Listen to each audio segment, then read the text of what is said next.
The wedding wasn't supposed to feel like a funeral, but when Elena Ward signed her name to marry Caleb Holt, she might as well have signed her own death warrant. The most feared man in 3 counties stood across from her, eyes cold as Colorado winter, while her father counted borrowed money with shaking hands.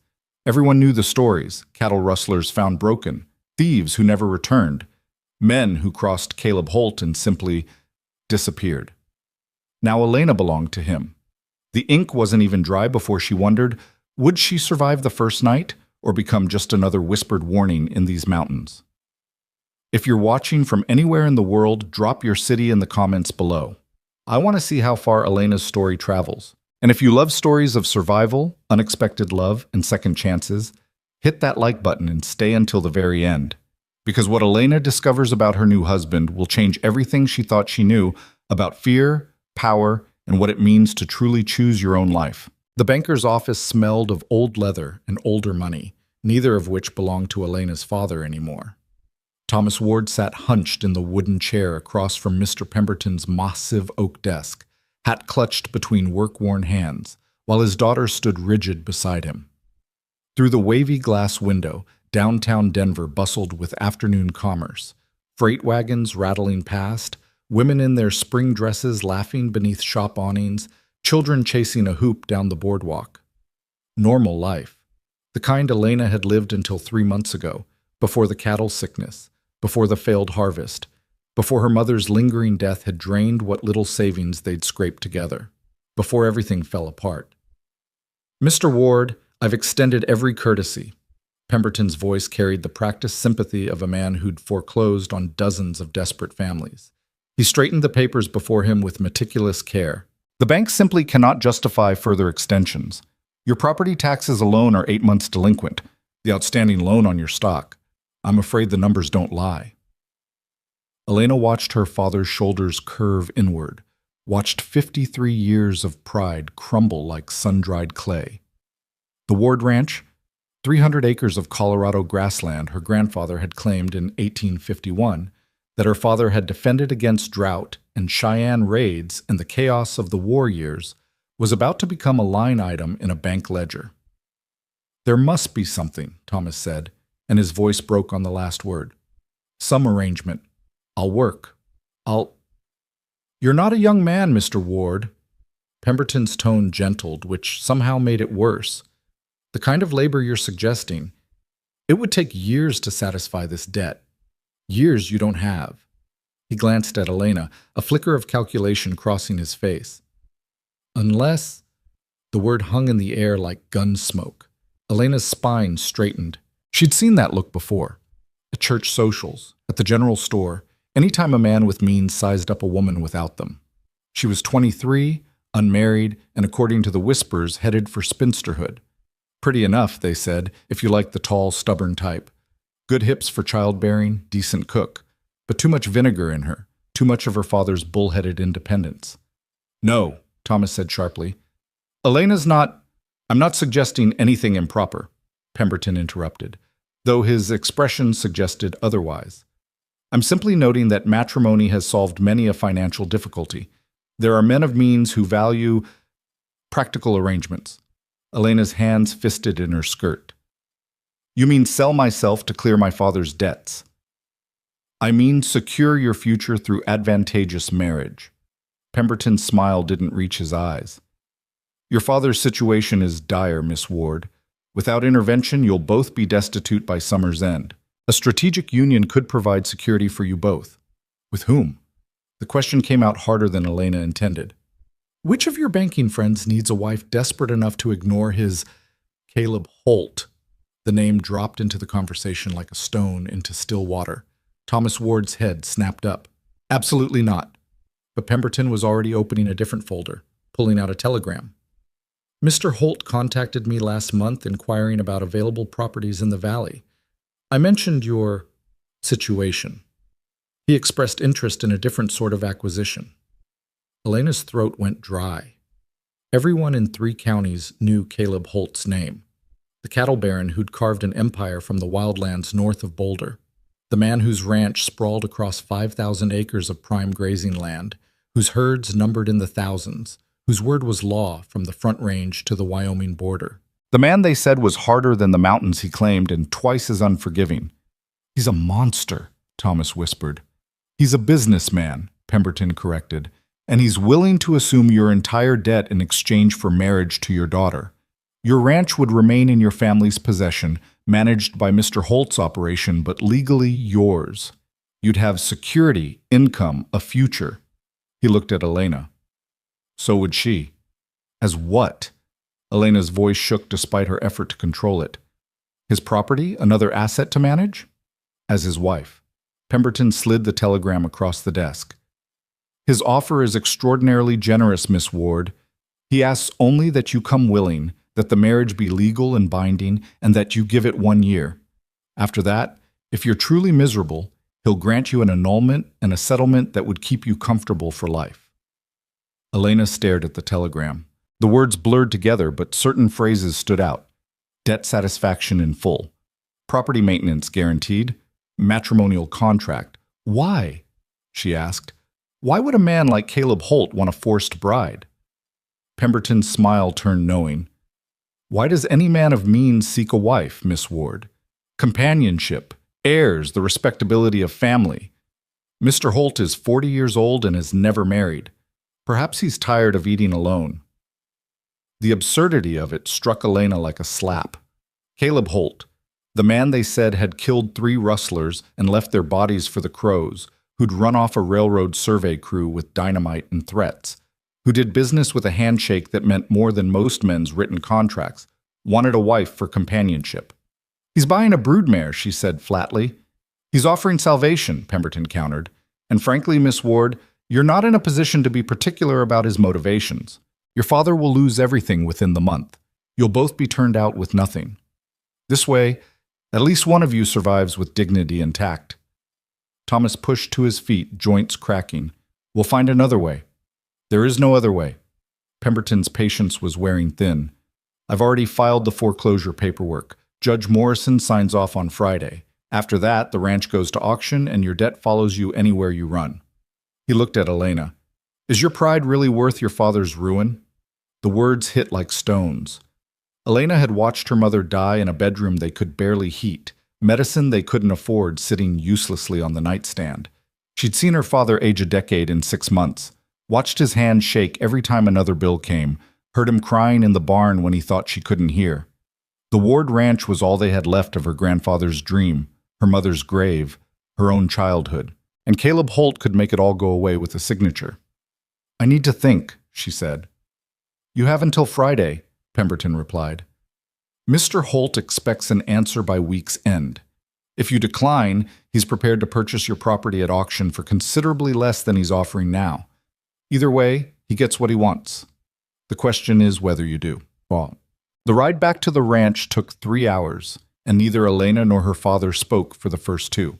The road wound through scrub pine and sage, past other homesteads where smoke rose from chimneys and children played in dusty yards. Normal life. The kind that would never be Elena's again, no matter what she chose. Finally, as their small ranch house came into view, weathered wood, sagging porch, her mother's garden gone to weeds, Thomas broke the silence. I won't force you.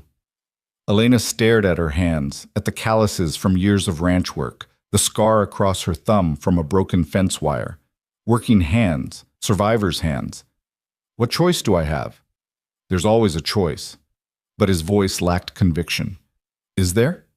She turned to face him. Lose the ranch, watch you work yourself to death trying to pay debts we can't satisfy? End up in some boarding house in Denver taking in washing until my hands bleed? Or marry a man who at least has the decency to pretend it's a business arrangement? He's dangerous, Elena. So is starvation. Thomas flinched. They both knew she was right. Winter was coming, and they had no reserves, no credit, no options. Caleb Holt's offer wasn't salvation. It was the only door left open in a burning building. A year, Elena said quietly. He promised a year, and then an annulment if I want it. I can survive anything for a year. You don't know that. You don't know what he'll... Thomas couldn't finish the sentence, but Elena could. Everyone knew the stories. Caleb Holt was a hard man in a hard land, shaped by violence and loss into something barely human. They said his first foreman had tried to cheat him and ended up with 2 broken legs. They said he'd ridden into a claim jumpers camp alone and walked out covered in another man's blood. They said his eyes were cold as creek water in January and twice as deep. They said a lot of things. Maybe the stories are true, Elena said. Maybe he's exactly as terrible as people claim, but we know for certain what happens if I don't marry him. We lose everything. At least this way, there's a chance. A chance at what? Misery with better furniture? Elena almost smiled. A chance that the stories are wrong. That maybe he's just a man who's good at business and bad at people. That maybe... She trailed off, uncertain how to articulate the tiny, fragile hope taking root somewhere beneath her fear. That maybe I can survive this and come out stronger.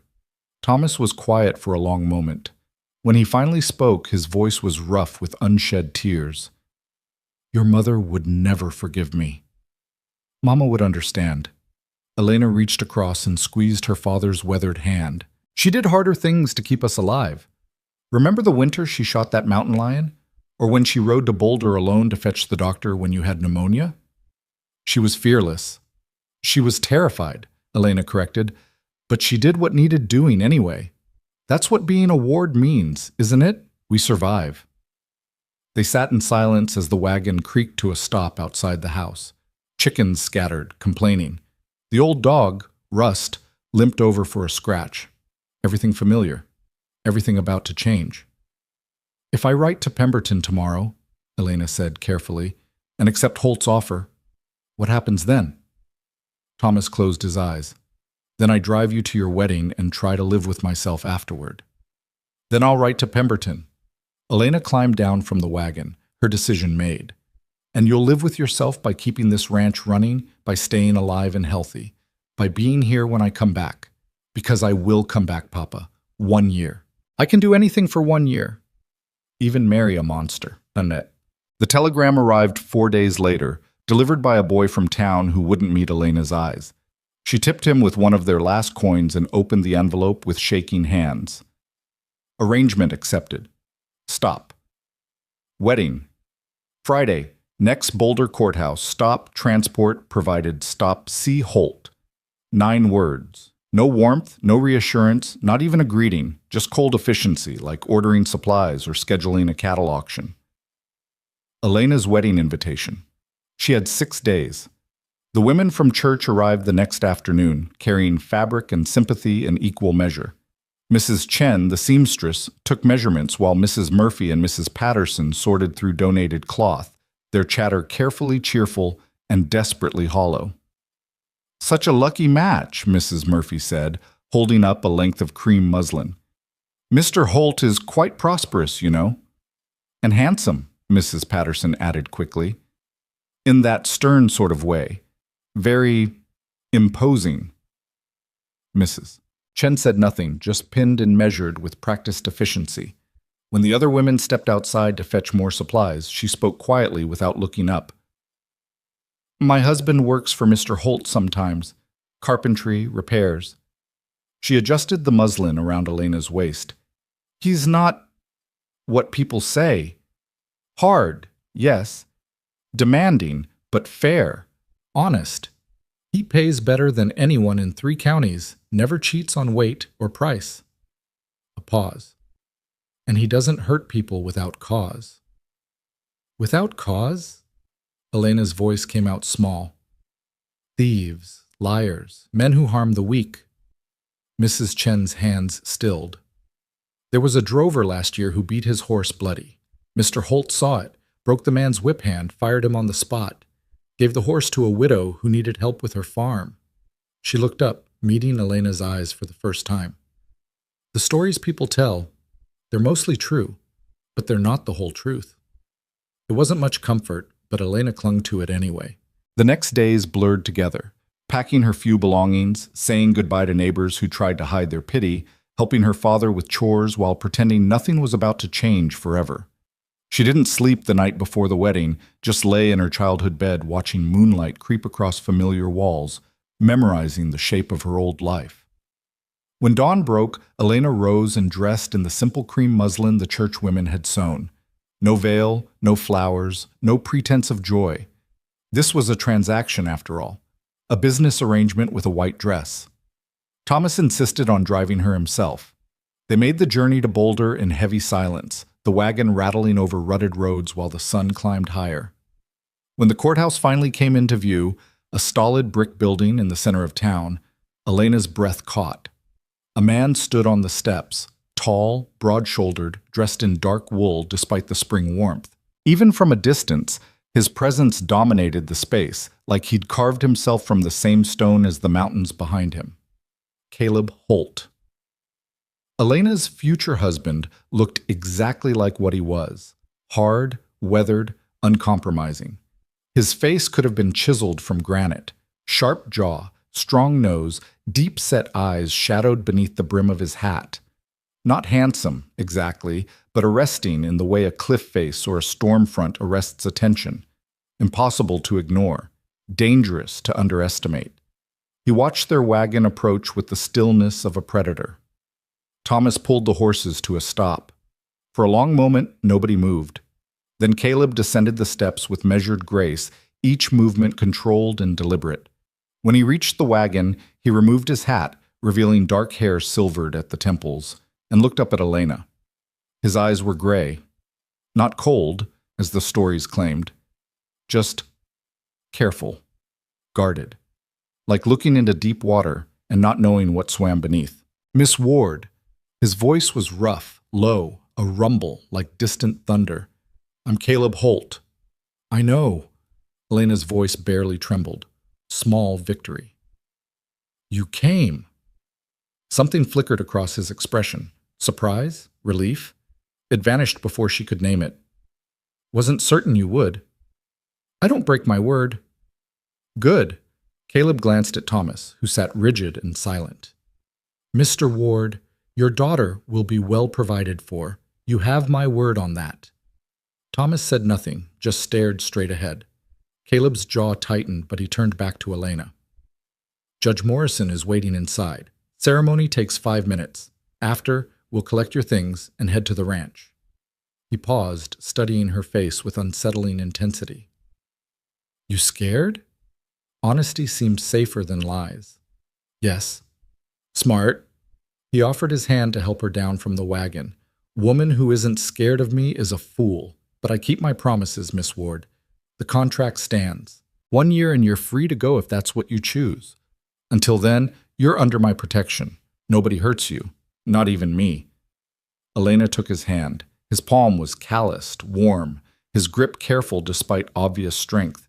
He steadied her as she climbed down, then released her immediately, stepping back to give her space. "Shall we?" The courthouse interior was cool and dim after the bright morning sun.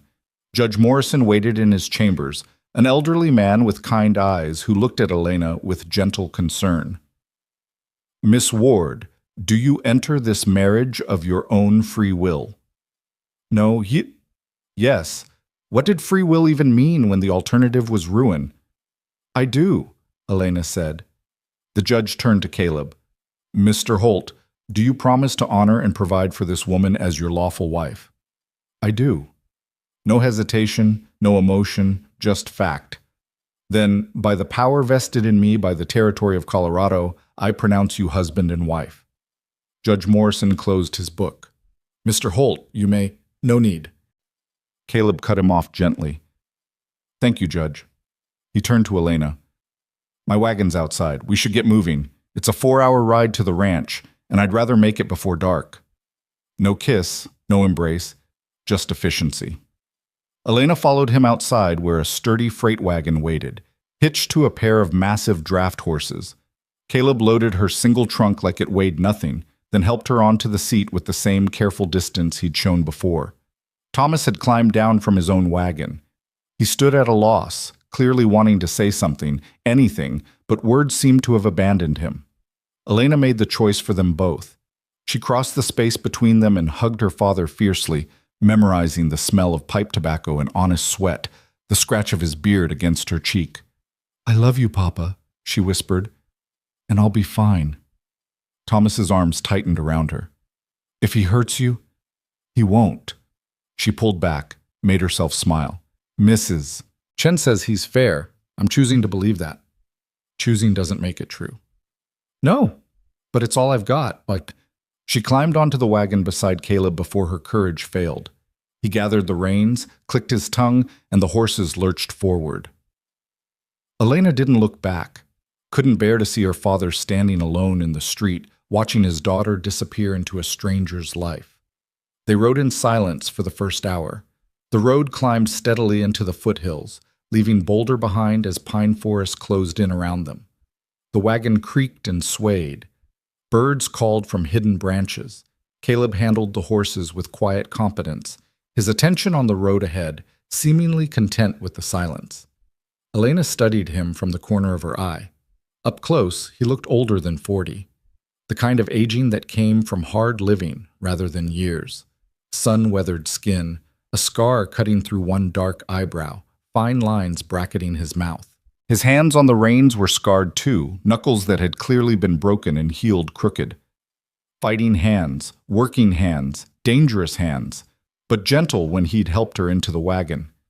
"You can ask," Caleb said suddenly, not looking at her. Elena startled. "Ask what?"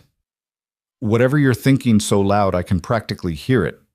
Now he did glance over, and something that might have been amusement flickered in his gray eyes. "You've been staring at me for 20 minutes. Figure you've got questions." Heat flooded Elena's cheeks. "I wasn't—" "You were. It's fine." He returned his attention to the road. "You just married a stranger based on rumors and a telegram.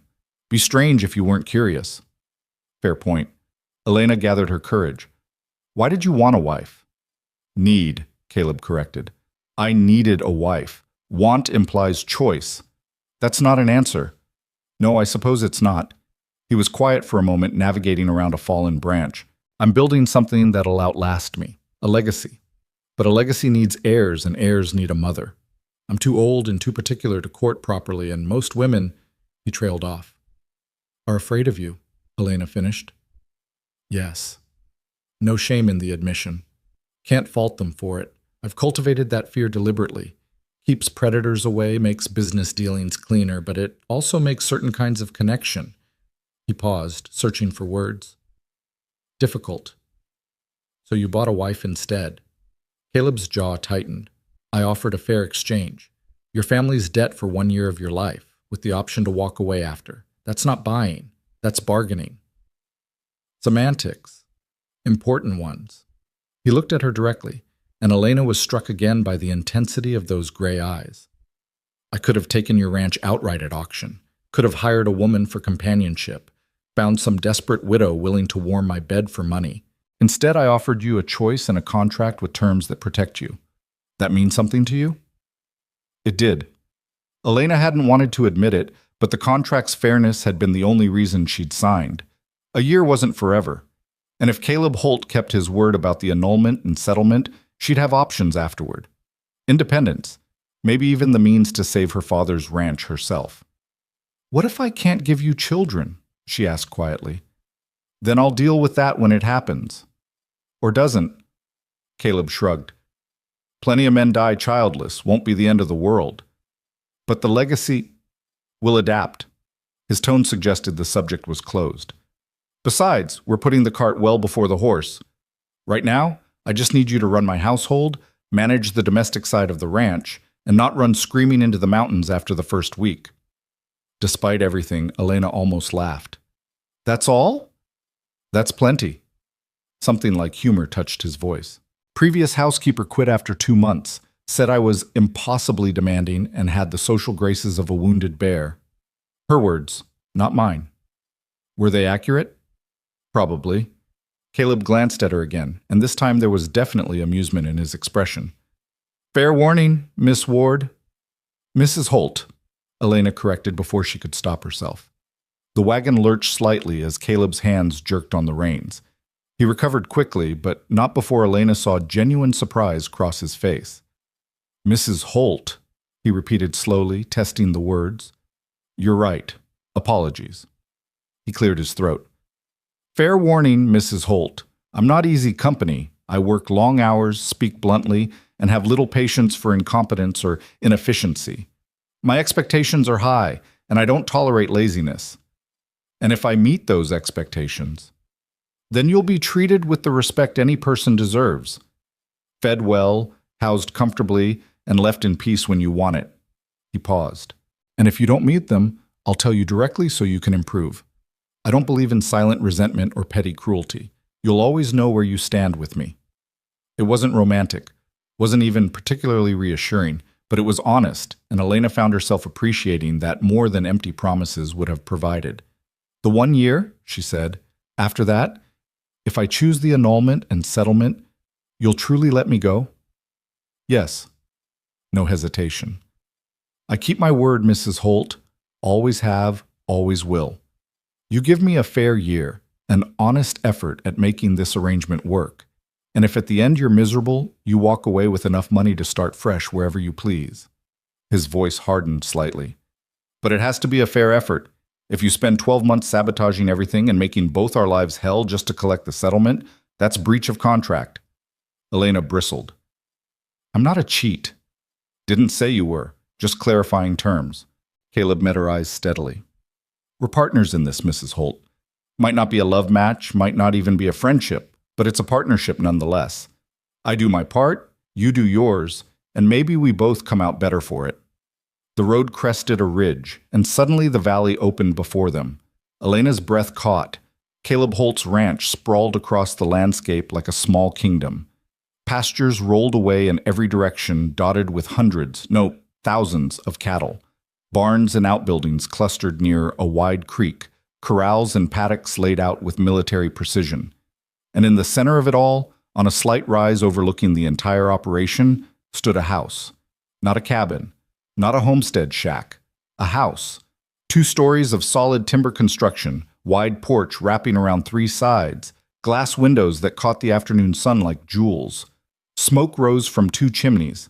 Gardens, actual gardens, not just vegetable patches, framed the front walkway. It was beautiful. Imposing and practical, yes, but beautiful nonetheless.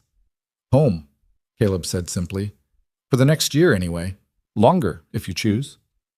Elena couldn't find words. Her father's entire ranch could fit in one of Caleb's pastures with room to spare. This wasn't just prosperity, it was empire. And she was supposed to run it. The enormity of what she'd agreed to crashed over Elena like a wave. This wasn't just about surviving a year with a difficult man. This was about managing an operation that employed dozens, fed hundreds, generated wealth she could barely comprehend. About being the wife of the most powerful man in 3 counties, with all the scrutiny and responsibility that entailed. About becoming someone entirely different from the rancher's daughter who'd signed a telegram 6 days ago. Caleb must have sensed her panic because his voice gentled. You won't be doing it alone. I've got good people, ranch manager, cook, housekeepers. They'll help you learn what you need to know. He paused. And I'm not expecting miracles, Mrs. Holt. Just honest effort. That's all I've ever asked of anyone. The wagon rolled down toward the house. As they drew closer, Elena saw people emerging, ranch hands pausing in their work, women in aprons appearing on the porch, everyone stopping to stare at the wagon and its unexpected cargo. At her. The new Mrs. Holt. The woman who'd married the monster. Elena straightened her spine, lifted her chin. She'd survived her mother's death, her father's slow collapse, the humiliation of Pemberton's office, and a silent wagon ride beside a man who could break her with one hand. She could survive this too. She was a ward, after all. And wards survived, even when survival meant marrying into legend. The wagon stopped in front of the house, and Caleb set the brake with practiced ease. Before Elena could move, he'd climbed down and come around to her side, offering his hand with the same careful courtesy he'd shown at the courthouse. Welcome home, Mrs. Holt, he said quietly, for whatever that's worth. Elena took his hand and let him help her down. Her feet touched ground that was now hers, or would be for a year at least. The watching crowd pressed closer, curious and cautious, waiting to see what kind of woman had captured Caleb Holt's attention, waiting to see if she'd survive him. Elena looked up at the man beside her, her husband, this stranger, this legend wrapped in dark wool and careful distance, and made a choice. She'd survive. And maybe, just maybe, she'd do more than that. Maybe she'd learn the truth behind the stories. starting now. The woman who stepped forward first wore a flour-dusted apron and had steel-gray hair pulled back in a severe bun. Her weathered face bore the kind of lines that came from years of squinting into sun and wind, and her eyes, sharp as broken glass, assessed Elena from head to toe in 3 seconds flat. "So you're the one," she said, not unkindly. "Was starting to think the boss made you up just to stop my nagging about getting a proper mistress for this place." Caleb's hand, still supporting Elena's elbow, tightened slightly. "Mrs. Holt, this is May Porter. She's been running my kitchen for 6 years and keeps the household from falling into complete chaos." He paused. "May, mind your manners." "I'm minding them just fine." May wiped her hands on her apron and offered one to Elena. "May Porter, like the man said, you look half-starved and thoroughly terrified, which means you're smarter than you look. Come on inside before you faint in the yard and give these ranch hands something to gossip about for the next month." Elena shook the offered hand, finding May's grip firm and warm. She caught herself. "Elena Holt." Something flickered in May's expression. Approval, maybe, or sympathy. "Well then, Mrs. Holt, let's get you settled before the vultures descend." She shot a look at the gathering crowd of ranch hands and household staff. "Show's over, folks. Back to work. You'll all meet her proper-like at supper." The crowd dispersed with varying degrees of reluctance. Elena caught whispers, caught stares, caught one young cowboy elbowing his companion and muttering something that made them both laugh. Her cheeks burned, but she kept her spine straight, her chin up. Caleb lifted her trunk from the wagon like it weighed nothing. "I'll show you to your room. May, have someone bring up hot water for washing. Mrs. Holt's had a long day." "Already heating," May said. "I'm not completely useless, despite what you seem to think." "Never said you were." "Didn't have to. That look on your face says plenty." But May was smiling as she turned back toward the house. "Come along, Mrs. Holt. Let's get you out of that traveling dust." The house's interior matched its exterior, solid, well-built, furnished with practical comfort rather than showy wealth. Wide plank floors gleamed with polish. A stone fireplace dominated the main room, flanked by sturdy furniture and Navajo rugs that added splashes of color to the space. Through an archway, Elena glimpsed a dining table that could seat 20, and beyond that, the warm glow of what had to be May's kitchen domain. But Caleb led her past all of it, up a staircase worn smooth by years of boots, down a hallway lined with closed doors.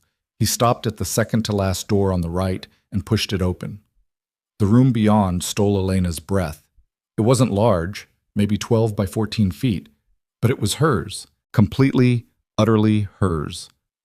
A brass bed with a thick quilt dominated one wall. A wardrobe stood beside a window that overlooked the eastern pastures. A washstand, a writing desk, a comfortable chair near the hearth. Everything clean, everything ready, everything waiting. "This is your space," Caleb said, setting her trunk at the foot of the bed. "No one enters without your permission. Not the staff, not the hands." He paused. "Not me." Elena turned to stare at him. "What?" "Your room, your sanctuary." His expression was unreadable. "I told you I keep my promises, Mrs. Holt. You'll have privacy here, and safety, and peace when you need it."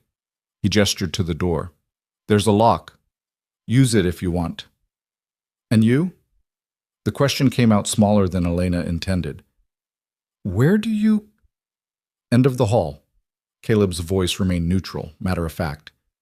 "My room's got its own entrance from the back stairs, so I won't be disturbing you coming and going at odd hours, which I do. Ranch doesn't sleep on a schedule." Elena's mind reeled. Separate rooms, privacy, a lock. Everything she'd feared, everything she'd steeled herself to endure, suddenly wasn't on the table at all. "I don't understand," she said slowly. "The contract said marriage, heirs. How do you expect—" "I expect nothing." Caleb cut her off gently but firmly. "We made an agreement, Mrs. Holt. 1 year, and you're free to go if you choose. That agreement includes respect for your person and your choices. If something more develops between us—" He trailed off, seeming to search for words. "Then it develops because we both want it, not because I forced it. But the legacy you mentioned, the heirs, are a hope, not a demand." His gray eyes met hers steadily. I've lived 40 years without children. I can live another 40 the same way if that's how it goes. I won't build a family on coercion and resentment. That's not legacy. That's cruelty. Elena sank onto the edge of the bed, legs suddenly unreliable. Every story she'd heard, every whispered warning, every assumption she'd made about this marriage, all of it crumbling like sun-dried mud. Caleb Holt, the monster of 3 counties, had just given her the one thing she'd never expected. Choice. I need you to say something, Caleb said after a moment, because you're looking at me like I've grown a second head, and I can't tell if that's good or bad. I thought... Elena's voice cracked. She tried again. Everyone said you were hard, cruel, that you hurt people who cross me. That's true enough. Caleb leaned against the doorframe, arms crossed. But there's a difference between being hard and being monstrous, Mrs. Holt. I demand honesty, loyalty, and fair work from everyone on this ranch. In return, they get fair pay, fair treatment, and my protection. Simple as that. And me? Elena asked. What do you demand from me? Same thing I demand from everyone else. Honest effort. Run the household, manage the domestic operations, be a partner in building this place. He paused. And maybe, if you're willing after you've settled in, join me for supper now and then so I'm not always eating alone. But that's a request, not a demand. A knock at the door interrupted whatever Elena might have said. A young Mexican woman appeared, carrying 2 steaming buckets of water. She bobbed a quick curtsy. For washing, señora. May says to tell you supper is at 7, and you should rest until then. Thank you, Elena managed. The woman disappeared, and suddenly Elena was alone with Caleb again, the silence stretching between them like a taut rope. Caleb pushed away from the doorframe. I'll let you settle in. May will show you around tomorrow, introduce you to the staff properly, explain how things run. For tonight, just rest. He turned to leave, then paused. And Mrs. Holt? Welcome home. The door closed softly behind him. Elena sat in the sudden quiet, surrounded by furniture that was now hers, in a room that was now hers, married to a man who'd just promised her freedom she hadn't dared hope for. The tears came without warning, not fear, not grief, but sheer, overwhelming relief. She'd expected a prison. Instead, she'd found sanctuary. For the first time since her mother's death, Elena let herself cry without holding back. Supper that evening was an education in ranch hierarchy and human nature. Elena descended the stairs at precisely 7 o'clock, wearing her second-best dress, the only other one she owned, and feeling like an imposter in her own skin. The dining room had been transformed. The long table gleamed with polish, set for what looked like a dozen people. Lanterns cast warm light across faces she didn't recognize, conversations she couldn't follow. Caleb stood near the hearth, deep in discussion with 2 men who looked like they'd been carved from the same granite as him. He glanced up as Elena entered, and something shifted in his expression. Not quite a smile, but a softening. Mrs. Holt. He crossed the room with that same controlled grace. Come meet some folks. The next 20 minutes passed in a blur of names and handshakes. Ranch manager Jack Sullivan, weathered and competent. His wife Clara, who helped May with the household. Young Tom Chen, May's assistant cook and the son of the seamstress who'd made Elena's wedding dress. A half-dozen ranch hands who nodded respectfully but kept their distance. 2 housemaids, Sarah and Beth, who looked at Elena with open curiosity. And through it all, Caleb stayed close, not hovering, but present.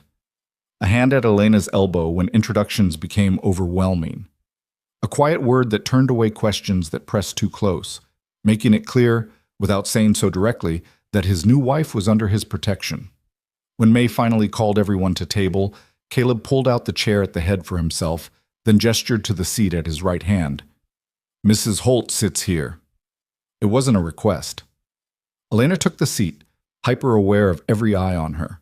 The meal that followed was simple but excellent. Roasted venison, potatoes with gravy, fresh bread, greens from the kitchen garden. May clearly took her work seriously. Conversation flowed around Elena like creek water around a stone. Ranch business and weather predictions and gossip about neighbors she didn't know. She ate quietly, listening, learning. Caleb ran his operation with clear expectations and calm authority. When Jack mentioned a fence line that needed repair, Caleb asked about materials and timeline without hesitation. When Tom burned the gravy and apologized profusely, May cuffed him lightly, and Caleb just said, "Happens to everyone. Fix it next time." No raging, no threats, just straightforward problem solving.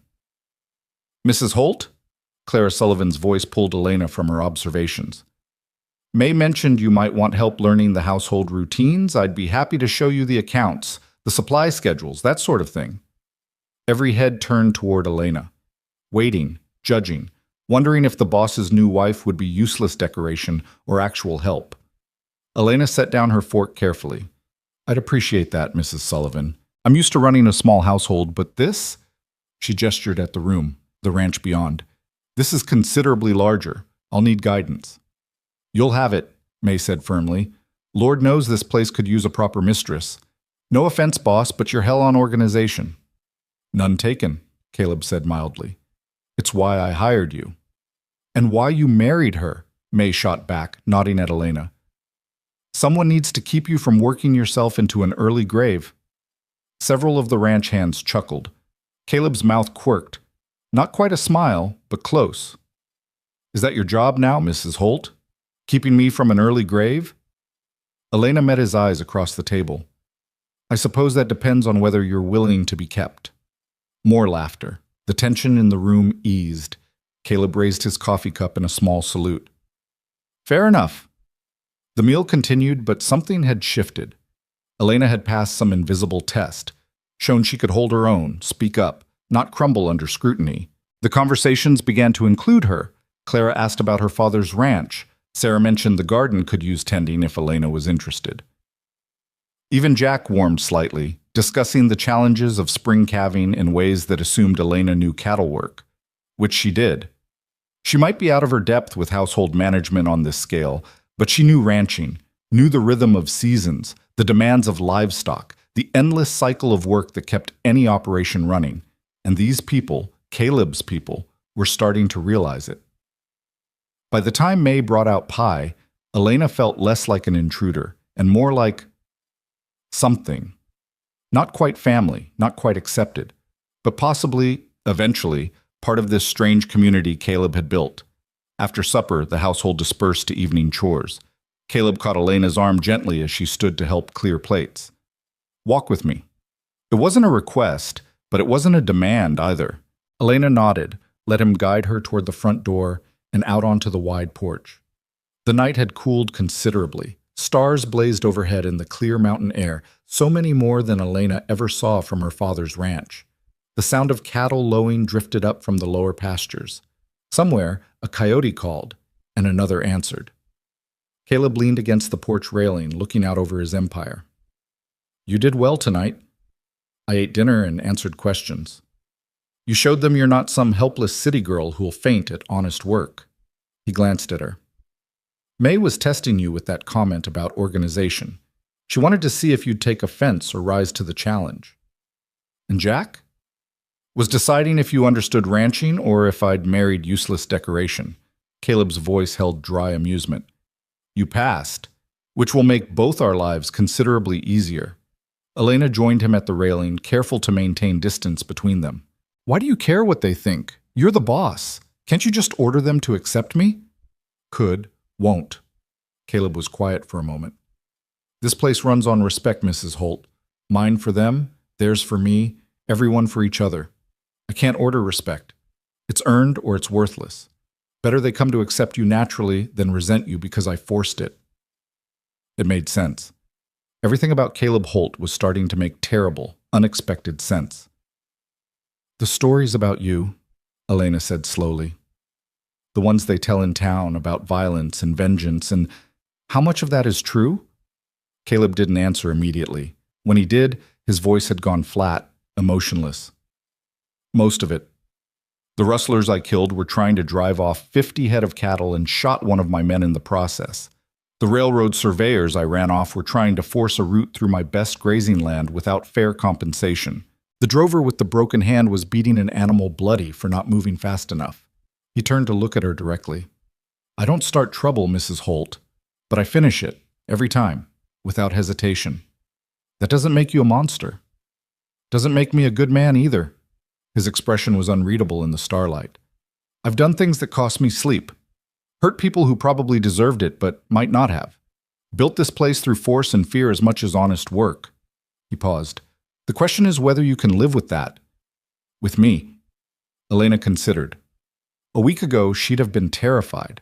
But a week ago, she hadn't sat in a room he'd given her freely, with a lock he'd told her to use, listening to a promise of choice. A week ago, she hadn't watched him joke with his cook, solve problems calmly, treat his people with gruff respect. I think, she said carefully, that you're harder on yourself than you are on anyone else. Caleb blinked. What? You demand honesty and fair work from everyone here, including yourself, maybe especially yourself. Elena met his gaze. That's not monstrous. That's just human. For a long moment, Caleb just stared at her. Then he shook his head slowly, something like wonder crossing his features. You're an odd woman, Mrs. Holt. I married a stranger to save my father's ranch, Elena pointed out. Odd seems fitting. The sound that came from Caleb might have been a laugh, rusty and unpracticed, but genuine. Fair point. He pushed away from the railing. It's late. You should get some rest. Tomorrow May will work you harder than any ranch hand, and that's not an exaggeration. And you? Got paperwork that won't finish itself. Contracts to review, supply orders to place. He grimaced. The part of ranching nobody sings ballads about. Elena found herself smiling despite everything. Need help? I'm decent with figures. Caleb paused mid-step, turning back to study her. You serious? I kept my father's books for years. It's just arithmetic and organization. She shrugged. If I'm supposed to run your household, I should understand the overall operation. Numbers are a good place to start. Something shifted in Caleb's expression. Calculation, maybe, or approval. All right, give yourself a week to settle in, learn the domestic side. Then, if you're still interested, I'll show you how the business works. He hesitated. Fair warning, it's dull as dishwater most of the time. So is mending, but I still do it. That rusty laugh again. You're going to be trouble, aren't you? Probably, Elena admitted, but you did say you wanted honest effort. That I did. Caleb tipped his hat to her, a gesture of respect that warmed something in Elena's chest. Good night, Mrs. Holt. Sleep well. He disappeared inside, bootsteps echoing down the hallway toward his office. Elena stayed on the porch a while longer, breathing in pine and sage, listening to the night sounds of her new home. A year ago, her mother had been alive. Her father's debts had seemed manageable. The future had looked, if not bright, at least familiar. Now everything had changed. She was married to a man she barely knew, living in a house that felt like a fortress, surrounded by people who were strangers. She should be terrified. Instead, she felt something else, something that might have been hope, fragile and uncertain, but real nonetheless. Maybe the stories were wrong, or maybe they were right, but incomplete, missing the parts that mattered, the nuances that made the difference between monster and man. Elena intended to find out which. TA. The next week passed in a whirlwind of domestic education. May took her role as teacher seriously, dragging Elena through every corner of the household operation with merciless efficiency. Inventory systems for the root cellar and smokehouse, schedules for laundry, cleaning, seasonal preparations, supply orders that had to balance cost and quality.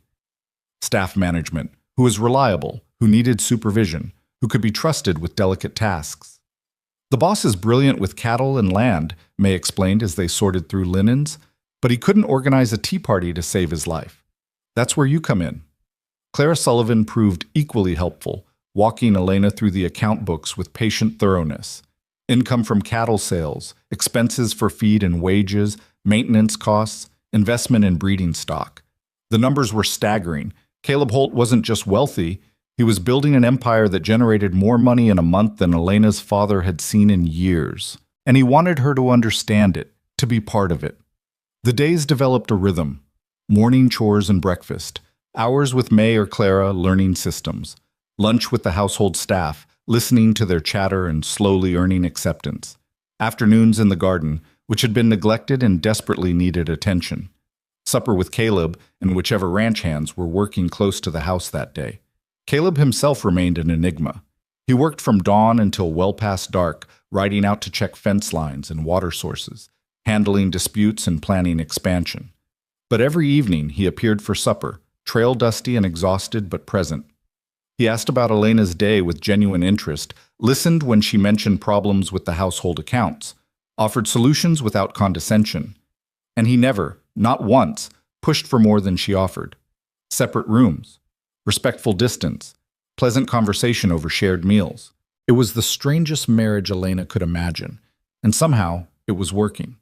On the 8th day, Elena was elbow-deep in garden soil when she heard hoofbeats approaching fast.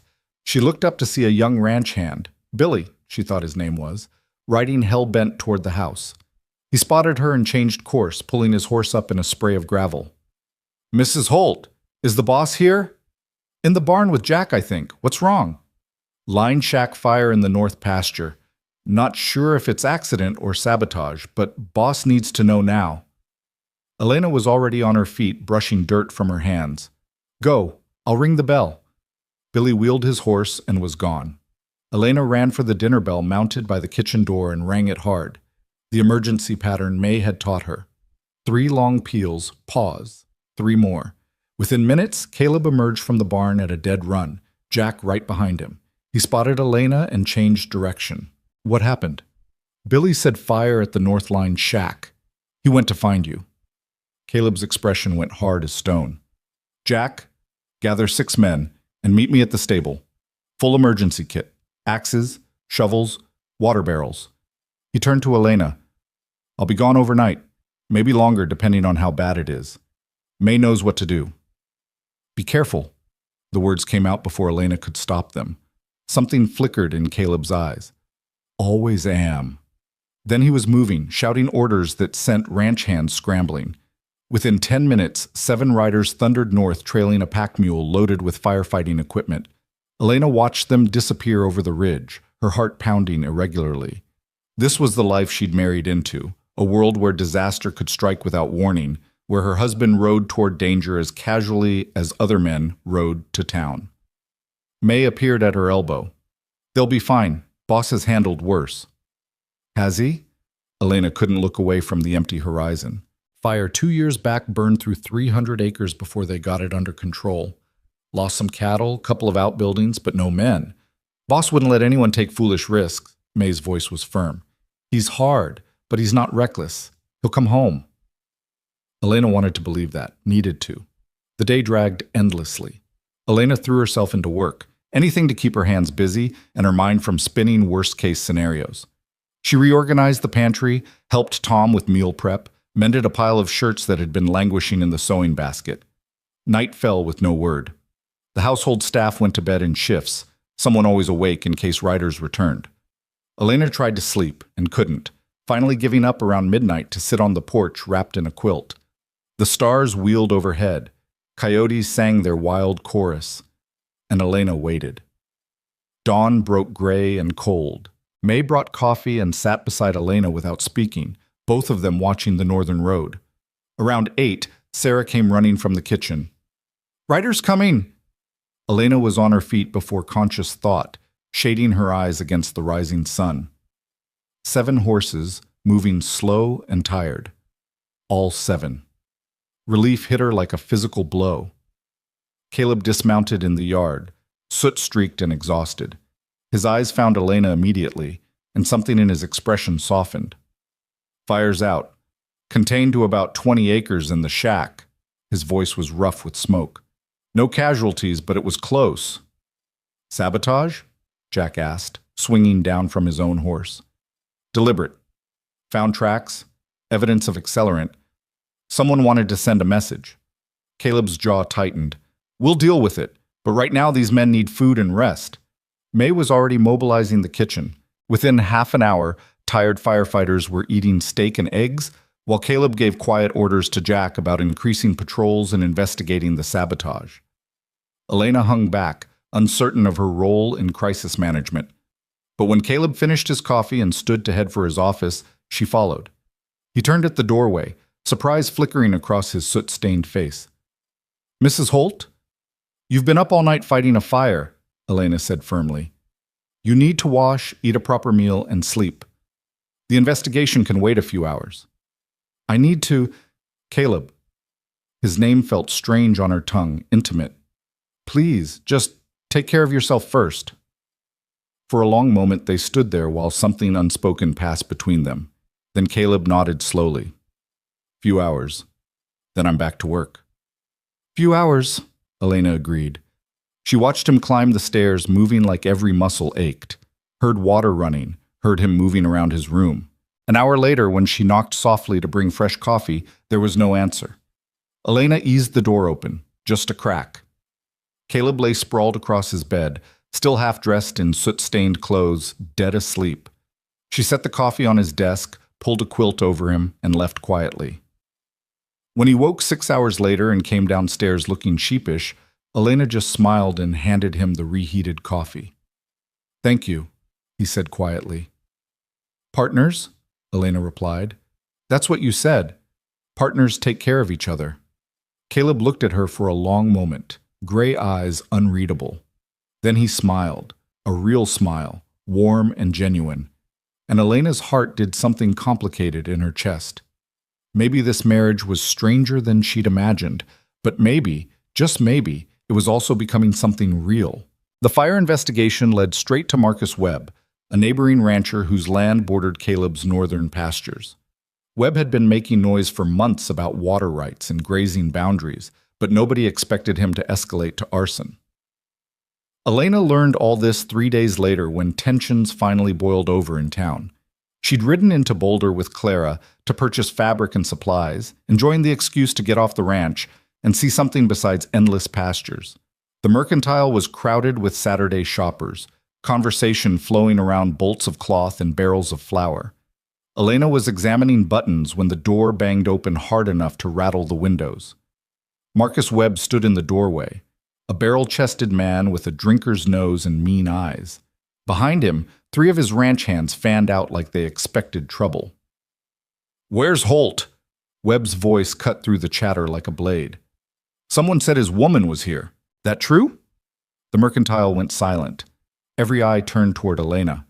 Clara's hand closed on Elena's arm, a warning, but Elena stepped forward before she could talk herself out of it, chin lifted, spine straight. "I'm Mrs. Holt. My husband is at the ranch attending to business." She kept her voice level, calm. "Can I help you with something, Mr. Webb?" Webb's laugh was ugly. "You can tell that bastard husband of yours that I know what he's planning.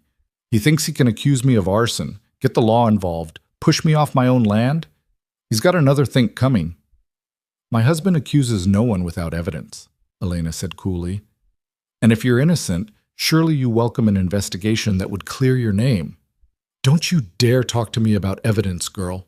Webb took a step closer, and Elena caught the reek of whiskey on his breath. "Your husband's been trying to run me out for years. This fire story is just his latest excuse." "Then take it up with him directly." Elena refused to back down despite the danger radiating off Webb like heat from a stove. Confronting his wife in a mercantile accomplishes nothing except making you look like a coward. The words hung in the air like gunpowder. Webb's face went purple. "You little—" "Careful." The voice came from the doorway, cold and sharp as winter steel. Caleb stood there, and the temperature in the room seemed to drop 10 degrees. He moved into the mercantile with predatory grace, and Webb's men actually stepped back. Elena had never seen her husband look like this. Every line of his body coiled tight, gray eyes gone flat and dangerous. "Webb?" Caleb's voice was conversational, but something in it raised the hair on Elena's neck.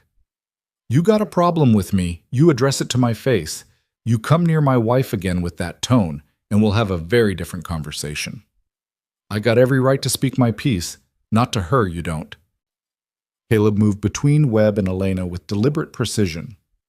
"You want to accuse me of running you out? Fine. We'll discuss property boundaries and water rights like civilized men. You want to deny setting fire to my line shack despite the boot prints we found matching your ranch issue? We'll let Sheriff Morrison sort that out. But you don't get to bring your drunk, angry threats anywhere near my wife. Are we clear?" Webb's hand drifted toward his belt, and suddenly Caleb's pistol was in his hand, not aimed, just present. A reminder. The mercantile collectively held its breath. "Don't," Caleb said quietly. "Whatever you're thinking, don't. I've killed better men than you for less cause, and I'll sleep just fine afterward." For a long moment, nobody moved. Then Webb spat on the floor and turned for the door, his men scrambling after him. At the threshold, he looked back. "This isn't over, Holt." "Never thought it was." Caleb holstered his pistol with practiced ease. "But next time you want to threaten someone, make sure it's someone who can fight back. Picking on women makes you lower than snake shit." Webb slammed out. The mercantile erupted in whispers. Caleb turned to Elena, and the dangerous predator vanished, replaced by concerned husband. "You all right?" "I'm fine." Elena's voice only trembled slightly. "I handled it." "You did?" Something like pride flickered across his face. Calling him a coward in front of half the town, that took nerve. Probably not smart, but definitely nerve. He was drunk and angry. Someone needed to deflate him before he did something stupid. He still might. Caleb's expression went grim. "Clara, gather whatever you came for. We're heading back to the ranch now." The ride home was tense and silent. Caleb kept Elena positioned between himself and Clara, his attention constantly scanning the road ahead and the tree line on both sides. When they finally crested the ridge overlooking the ranch, Elena felt some of the tension drain from his shoulders. "You think he'll try something?" she asked. "I think Marcus Webb is a drunk bully who's in over his head financially and looking for someone to blame." Caleb guided his horse closer to Elena's. "And I think desperate men do desperate things. Until this gets resolved, you don't leave the ranch without armed escort. Non-negotiable." "I'm not a child who needs, 'You're my wife.'" The words came out harder than Caleb probably intended. He softened his tone. "Which makes you a target for anyone who wants to hurt me." "Webb's not stable, Elena. I won't risk your safety on the chance he's got more sense than he's shown so far." Elena wanted to argue, but the memory of Webb's mean eyes and whiskey breath stopped her. "All right, but I won't be a prisoner in my own home." "Not asking you to be, just asking you to be careful." Caleb paused. "Please." The please undid her. "Ease. Fine. Careful. I can do careful." But careful flew out the window 2 weeks later when Elena found a young woman collapsed in the garden. She'd been checking the bean trellises when movement near the tree line caught her eye. A figure stumbling, falling, struggling to rise. Elena ran without thinking, reaching the woman just as she collapsed again. She was young, maybe 19, and badly beaten. Blood matted her dark hair. Bruises mottled her face and arms. Her dress was torn, and when Elena tried to help her sit up, the woman cried out in pain. "It's all right," Elena soothed, already yelling for help. "You're safe now. I've got you." May appeared first, took one look, and started barking orders. Within minutes, they had the woman, she gasped her name was Anna, in a guest room while Tom ran for the doctor in town. Caleb burst in as Elena was carefully cleaning blood from Anna's face. "What happened?" "Found her in the garden. Someone hurt her badly." Elena's hands shook with rage as much as fear. "She needs a doctor." "Tom's already riding." Caleb crouched beside the bed, his expression going cold as he assessed Anna's injuries. "Miss, can you tell me who did this?" Anna's eyes, one swollen nearly shut, fixed on Caleb with obvious terror. She tried to shrink away. "Easy," Elena said firmly, shooting Caleb a look. "You're scaring her. Step back." Caleb obeyed immediately, moving to the doorway. Anna relaxed fractionally. Elena took the young woman's hand gently. "Anna, I'm Elena Holt. This is my husband's ranch, and you're safe here. Nobody will hurt you. Can you tell me what happened?" "Came from Webb Ranch." Anna's voice was barely a whisper. "He said I was his property. When I tried to leave, She broke down sobbing. Elena's blood went cold. She looked at Caleb, saw murder in his gray eyes. "Webb did this?" His voice was deadly quiet. Anna nodded, flinching. "Please don't send me back. I'll work. I'll do anything. Just please." Nobody's sending you anywhere. Elena's voice was steel. You're staying right here until you're healed and safe. Caleb? Agreed. He turned to May, who'd appeared in the doorway. Get her whatever she needs. Food, clothes, medicine. And May, she stays until she's ready to leave on her own terms. Understood? Understood, boss. Caleb looked at Elena. I need to speak with you. Hallway. Now. Elena followed him out, closing the door gently behind her. In the dim hallway, Caleb's control was visibly fraying. I'm going to kill him. Not a threat, a statement of fact. You're going to do no such thing, Elena said firmly. You're going to ride to town, get Sheriff Morrison, and have Webb arrested for assault. Legally, properly. The law's too slow. The law is what separates you from men like Webb. Elena grabbed Caleb's arm, forced him to look at her. You told me you finished trouble without hesitation. Fine. Finish this the right way. Prove you're better than him. Caleb's jaw worked. He beat a woman nearly to death. You want me to just let the law handle it? I want you to handle it without becoming what people say you are.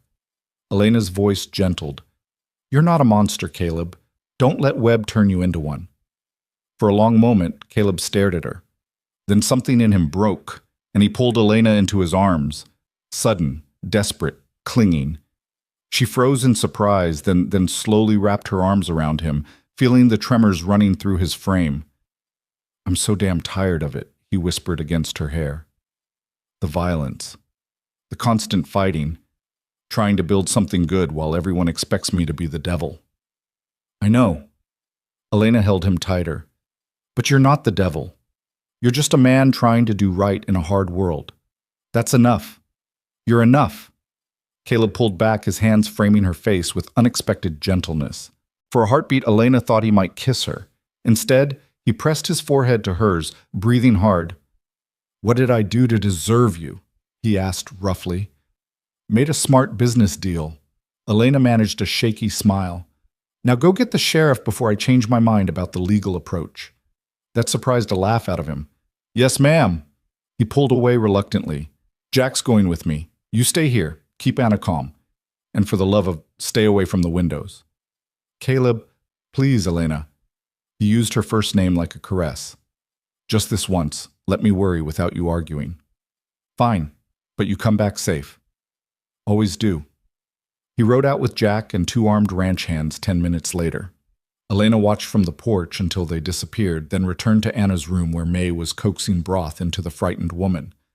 Boss going to do something stupid? May asked without preamble. He's getting the sheriff. Elena sank into a chair. Legally. Huh. May looked impressed. You must have talked him down. Left to his own devices, Caleb would have put a bullet in Webb and called it justice. Would that have been wrong? The question slipped out before Elena could stop it. May considered. Wrong? Maybe not. But it would have confirmed every terrible thing people believe about him. Sometimes the hard path is doing right when vengeance would feel better. She glanced at Anna's sleeping form. Girl's lucky she made it here.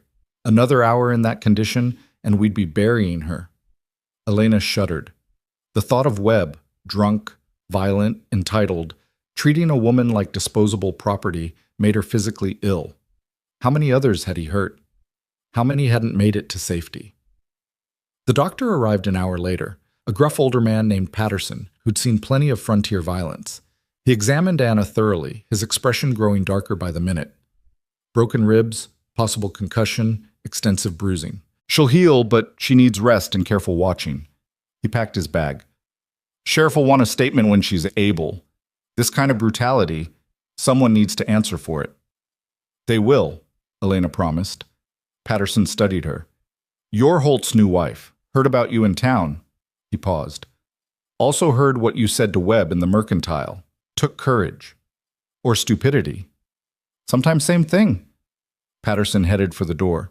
Your husband's got a reputation, Mrs. Holt, but so far seems like you're good for him.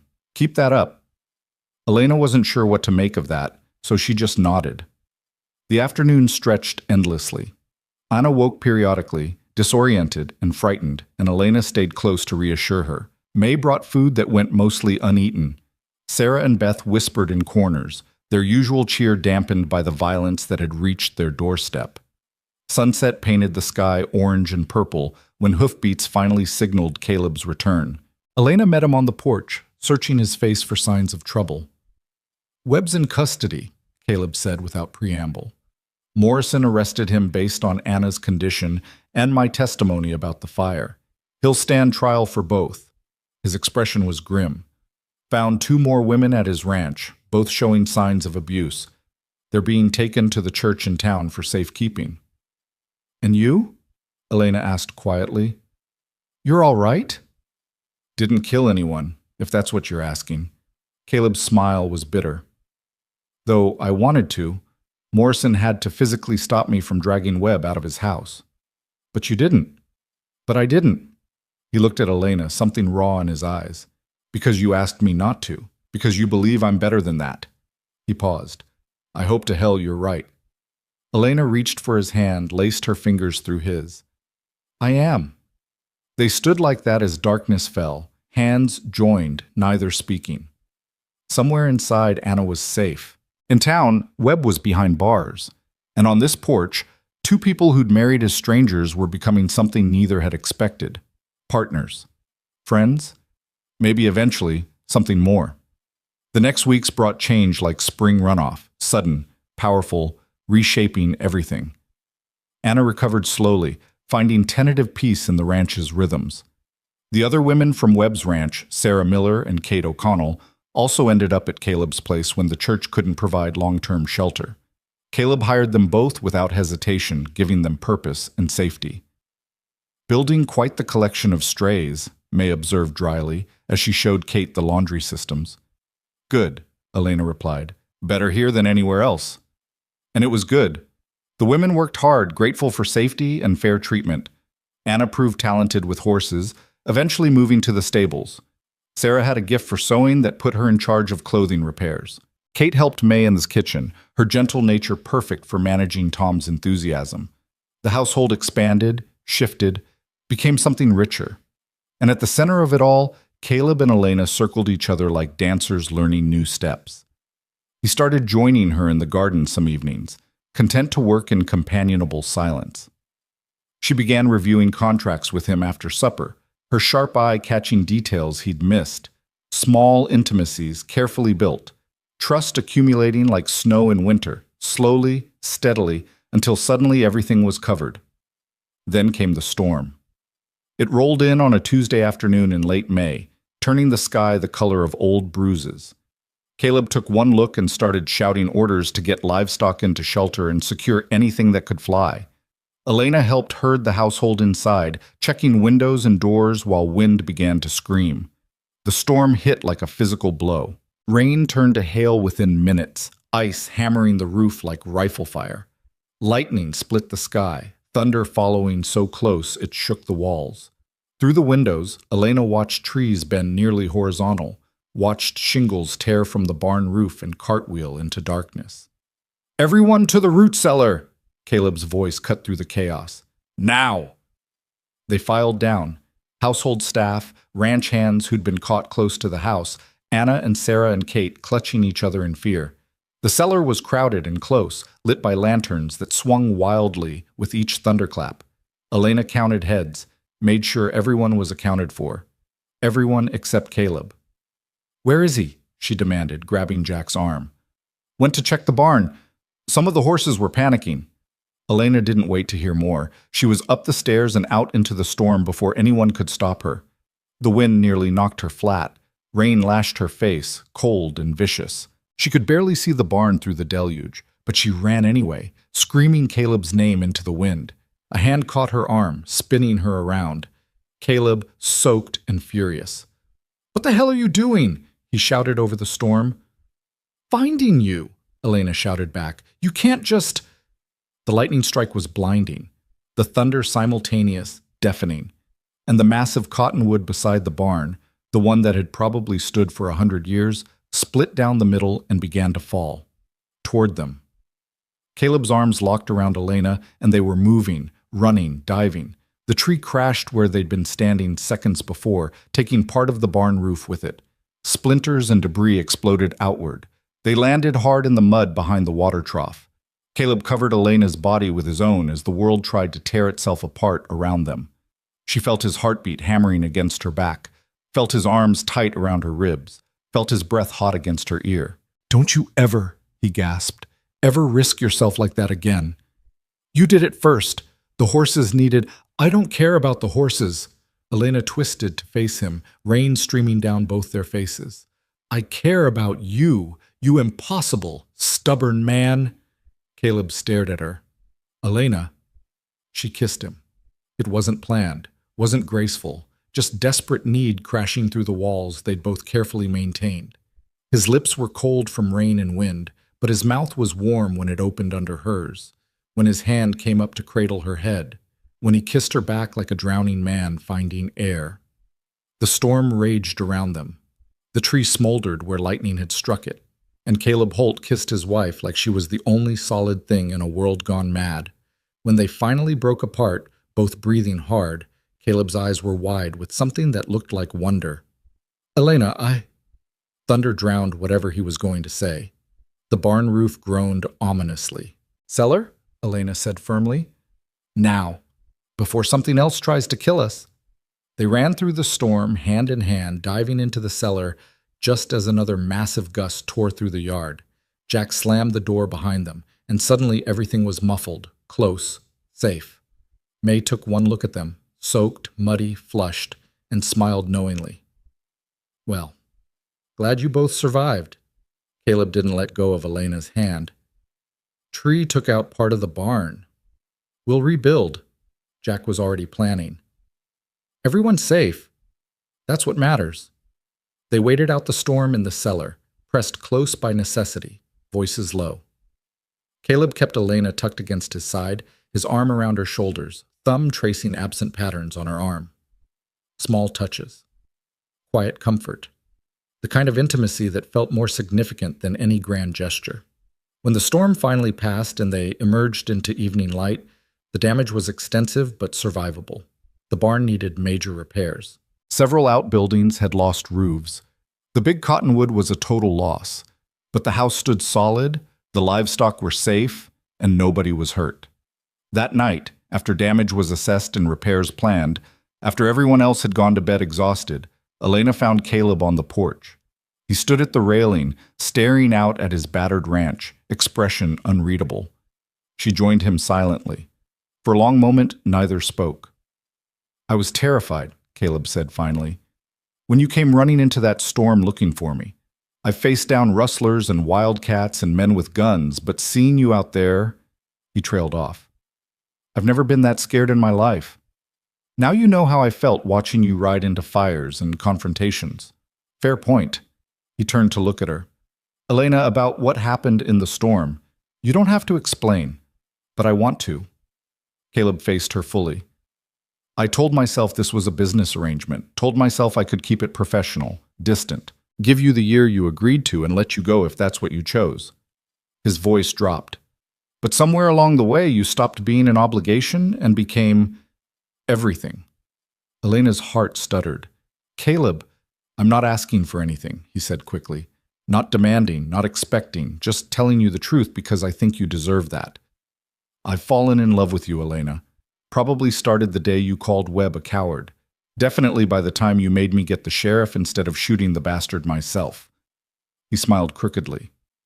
"And when you kissed me in that storm, I knew I was completely lost." Elena couldn't breathe. "You love me." "I love you." Simple. Certain. Irrevocable. I wasn't—" Elena fumbled for words, her usual composure shattered. "This was supposed to be temporary. A contract. 1 year and then you're free to go. That hasn't changed." Caleb's voice was gentle. "I'm not trapping you with declarations, Elena. Just being honest. You can still walk away when the year's up. I'll honor every word of our agreement." He paused. "But I'd really rather you didn't. Because you love me. Because I love you." He reached for her hand, held it carefully like something precious. And because I hope, maybe you feel something too. Not love necessarily, not yet, but something.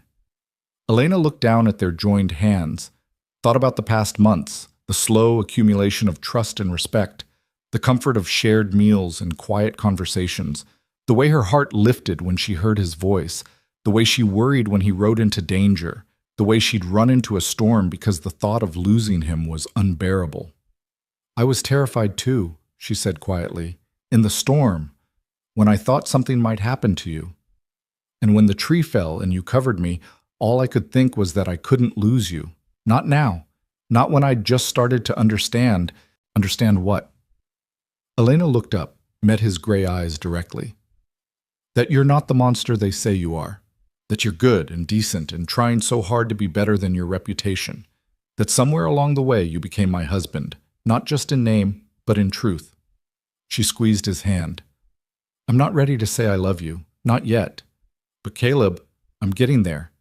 And I think I want to. The smile that broke across Caleb's face was like sunrise, slow, warm, transforming everything. That's enough, more than enough. He raised her hand to his lips, kissed her knuckles gently. Take all the time you need. I'm not going anywhere. What about the 1-year agreement? Still stands. When it's up, I'll ask you properly if you want to stay. Give you a real choice, not one forced by circumstances.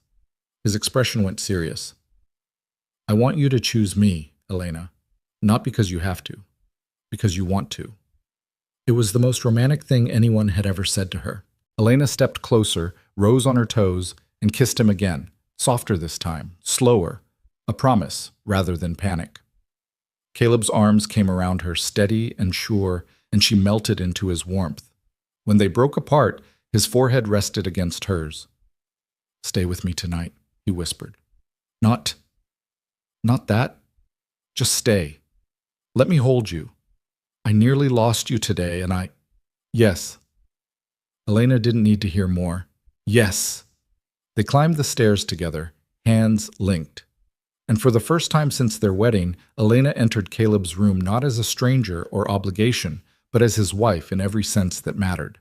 She curled against his chest while thunder rumbled in the distance, his heartbeat steady beneath her ear, his arms a fortress against the dark. Outside the storm passed. Inside, something new was being built, something that felt a lot like home. Elena woke to sunlight streaming through unfamiliar windows and Caleb's arm heavy across her waist. For a disoriented moment, she couldn't remember where she was or why her heart felt so full it might burst. Then memory returned, the storm, the kiss, the confession whispered in darkness, and she turned carefully to look at the man beside her. He was already awake, watching her with an expression so tender it made her throat tight.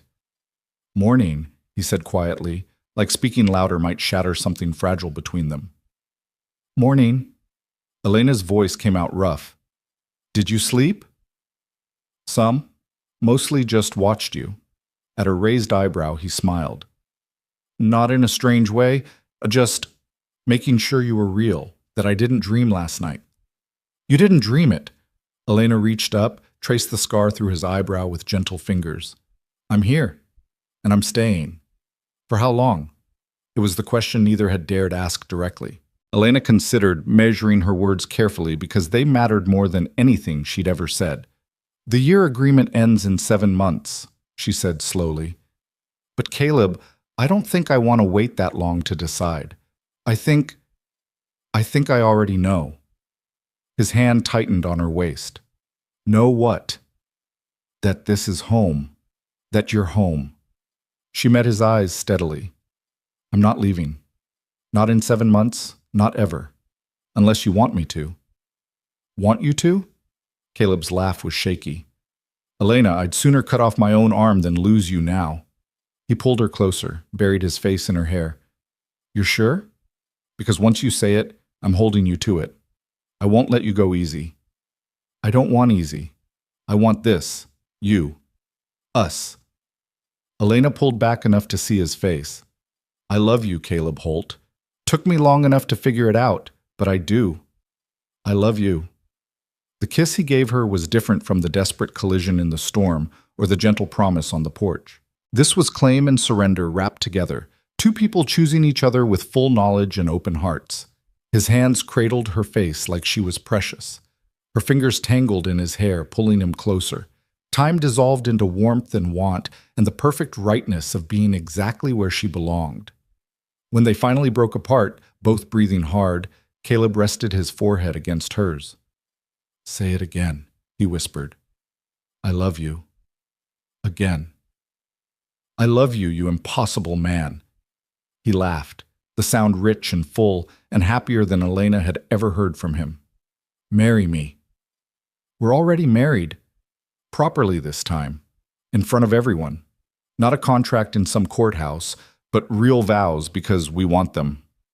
His gray eyes searched hers. "Marry me again, Elena. Choose me in front of the whole territory so everyone knows you're mine and I'm yours." Elena's heart swelled so large she thought her ribs might crack. "Yes. Yes, absolutely yes." They lay tangled together as morning light painted the room gold, making plans and promises, building a future with words instead of contracts. Eventually, May's voice drifted up from downstairs calling everyone to breakfast, and reality intruded on their perfect bubble. "We should get up," Elena said without moving. "Probably." Caleb made no effort to release her. "People will talk if we come down together." "Let them talk. You're my wife." "Still." Elena pushed at his chest playfully. "I'd rather not give May ammunition for teasing. She's ruthless." Caleb groaned but released her. "Fine, but tonight you can stop sleeping alone." Elena smiled at his expression.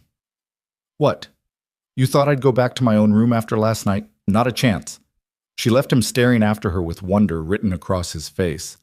Downstairs, the household was already buzzing with storm damage assessment. Jack had crews organized for repairs. May was planning increased food production to feed extra workers. The women were sorting through damaged linens and supplies, making lists of what needed replacing. Elena slipped into the organized chaos, accepting coffee from Tom with a grateful smile. She was reviewing fabric inventory with Sarah when Caleb appeared, freshly shaved and looking more relaxed than anyone had seen him in months. "Boss is in a good mood," May observed quietly, stirring oatmeal. "Storm put him in fine spirits, did it?" Elena felt heat creep up her neck. "The storm passed. Everyone's safe. Why wouldn't he be pleased?" "Uh-huh." May's knowing smile said she wasn't fooled for a second. "Well, whatever the reason, it's good to see. Man's been wound tighter than a $2 watch since I met him. Nice to see him breathe easy." Caleb caught Elena's eye across the kitchen and smiled, private, warm, just for her. Her heart did that complicated flip it had been doing since the storm. "Mrs. Holt?" Anna appeared at her elbow, hesitant. "Could I speak with you, privately?" They stepped into the small office off the kitchen. Anna twisted her hands nervously, clearly gathering courage. "I wanted to thank you," she said finally, "for everything. Taking me in, protecting me, giving me work and purpose. I never expected—" She trailed off. "Mr. Holt could have turned me away.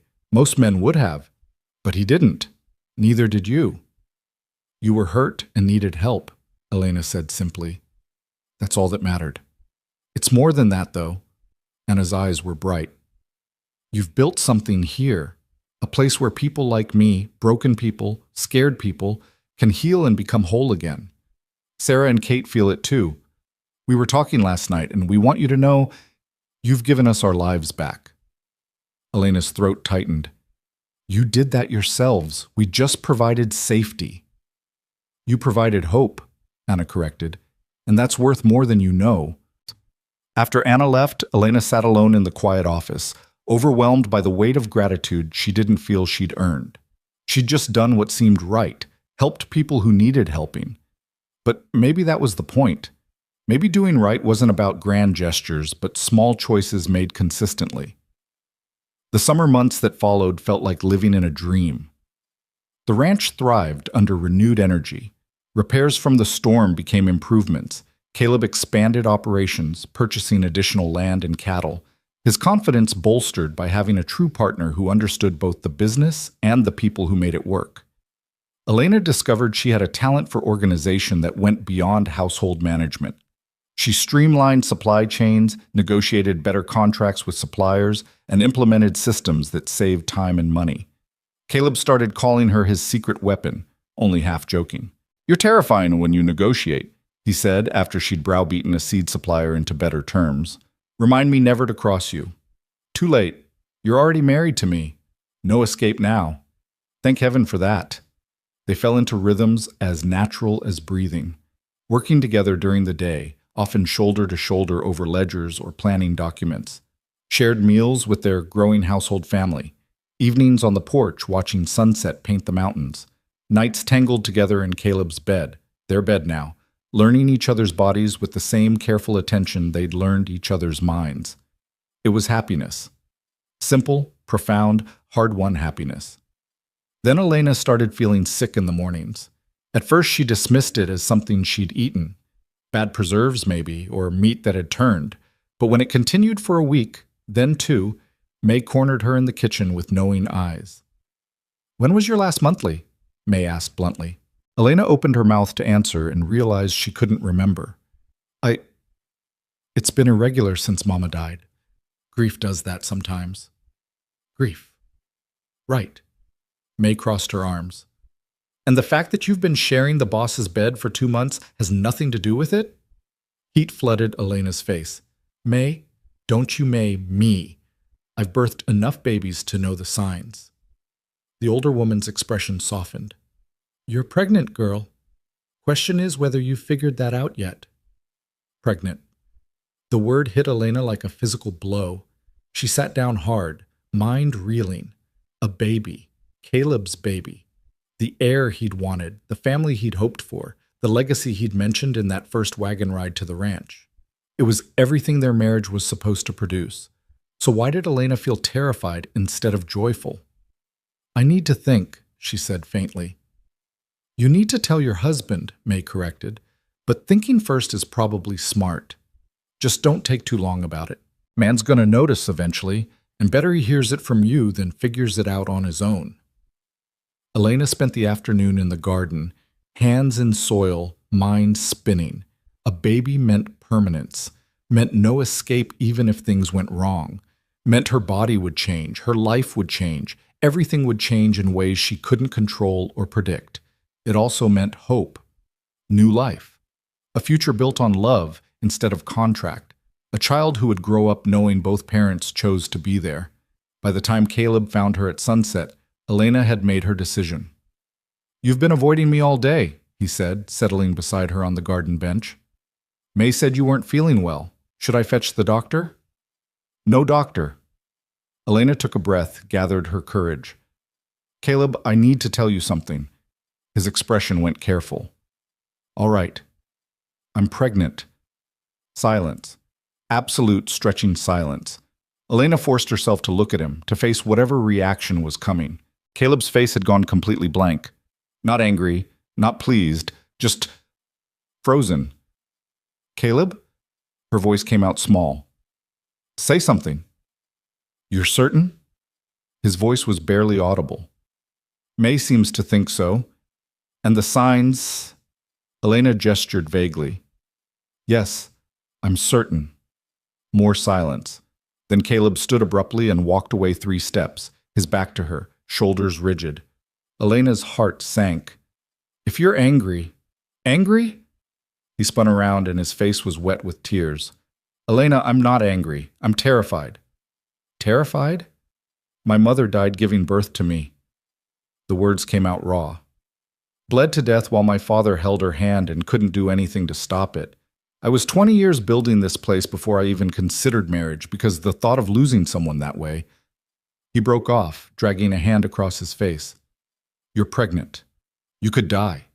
And it would be my fault." Elena was on her feet and in his arms before conscious thought, holding him tight while he shook. "I'm not your mother. Medicine is better now. We have a good doctor, and I'm strong, Caleb. I'm not going anywhere." "You can't promise that." "No, but I can promise I'll fight like hell to stay." She pulled back, framed his face with her hands. "I'm scared too, but I'm also happy. We made this together. A future. a family. Isn't that what you wanted? Not if it cost me you. His voice broke. I can't lose you, Elena. I can't. Then we'll be terrified together. She kissed him gently. And in about 7 months, we'll meet our child together. Deal? Caleb held her so tight she could barely breathe, his face buried in her neck, his tears soaking her collar. They stood like that as the sun set and stars emerged, two people facing the unknown with nothing but love and each other. The next months were a strange mix of joy and anxiety. Caleb became absurdly protective, barely letting Elena lift anything heavier than a book. She tolerated it for about a week before putting her foot down. I'm pregnant, not made of glass, she said firmly, after he'd physically removed her from the garden. If you don't let me work, I'll go mad. The doctor said reasonable activity is fine. Carrying water buckets and mucking stalls is not reasonable. Gardening and light household work is. Elena poked his chest.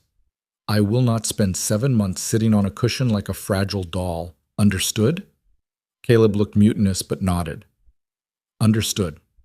But if anything feels wrong, I'll tell you immediately. She softened. I know you're scared. I am too. But we have to trust this will be all right. How can you be so calm? Because one of us has to be, and clearly it won't be you. He actually laughed at that, some of the tension draining from his shoulders. Fair point. As Elena's belly grew, the ranch transformed around her. May appointed herself chief protector, monitoring Elena's diet and rest with fierce dedication. The household women rallied, preparing baby clothes and blankets.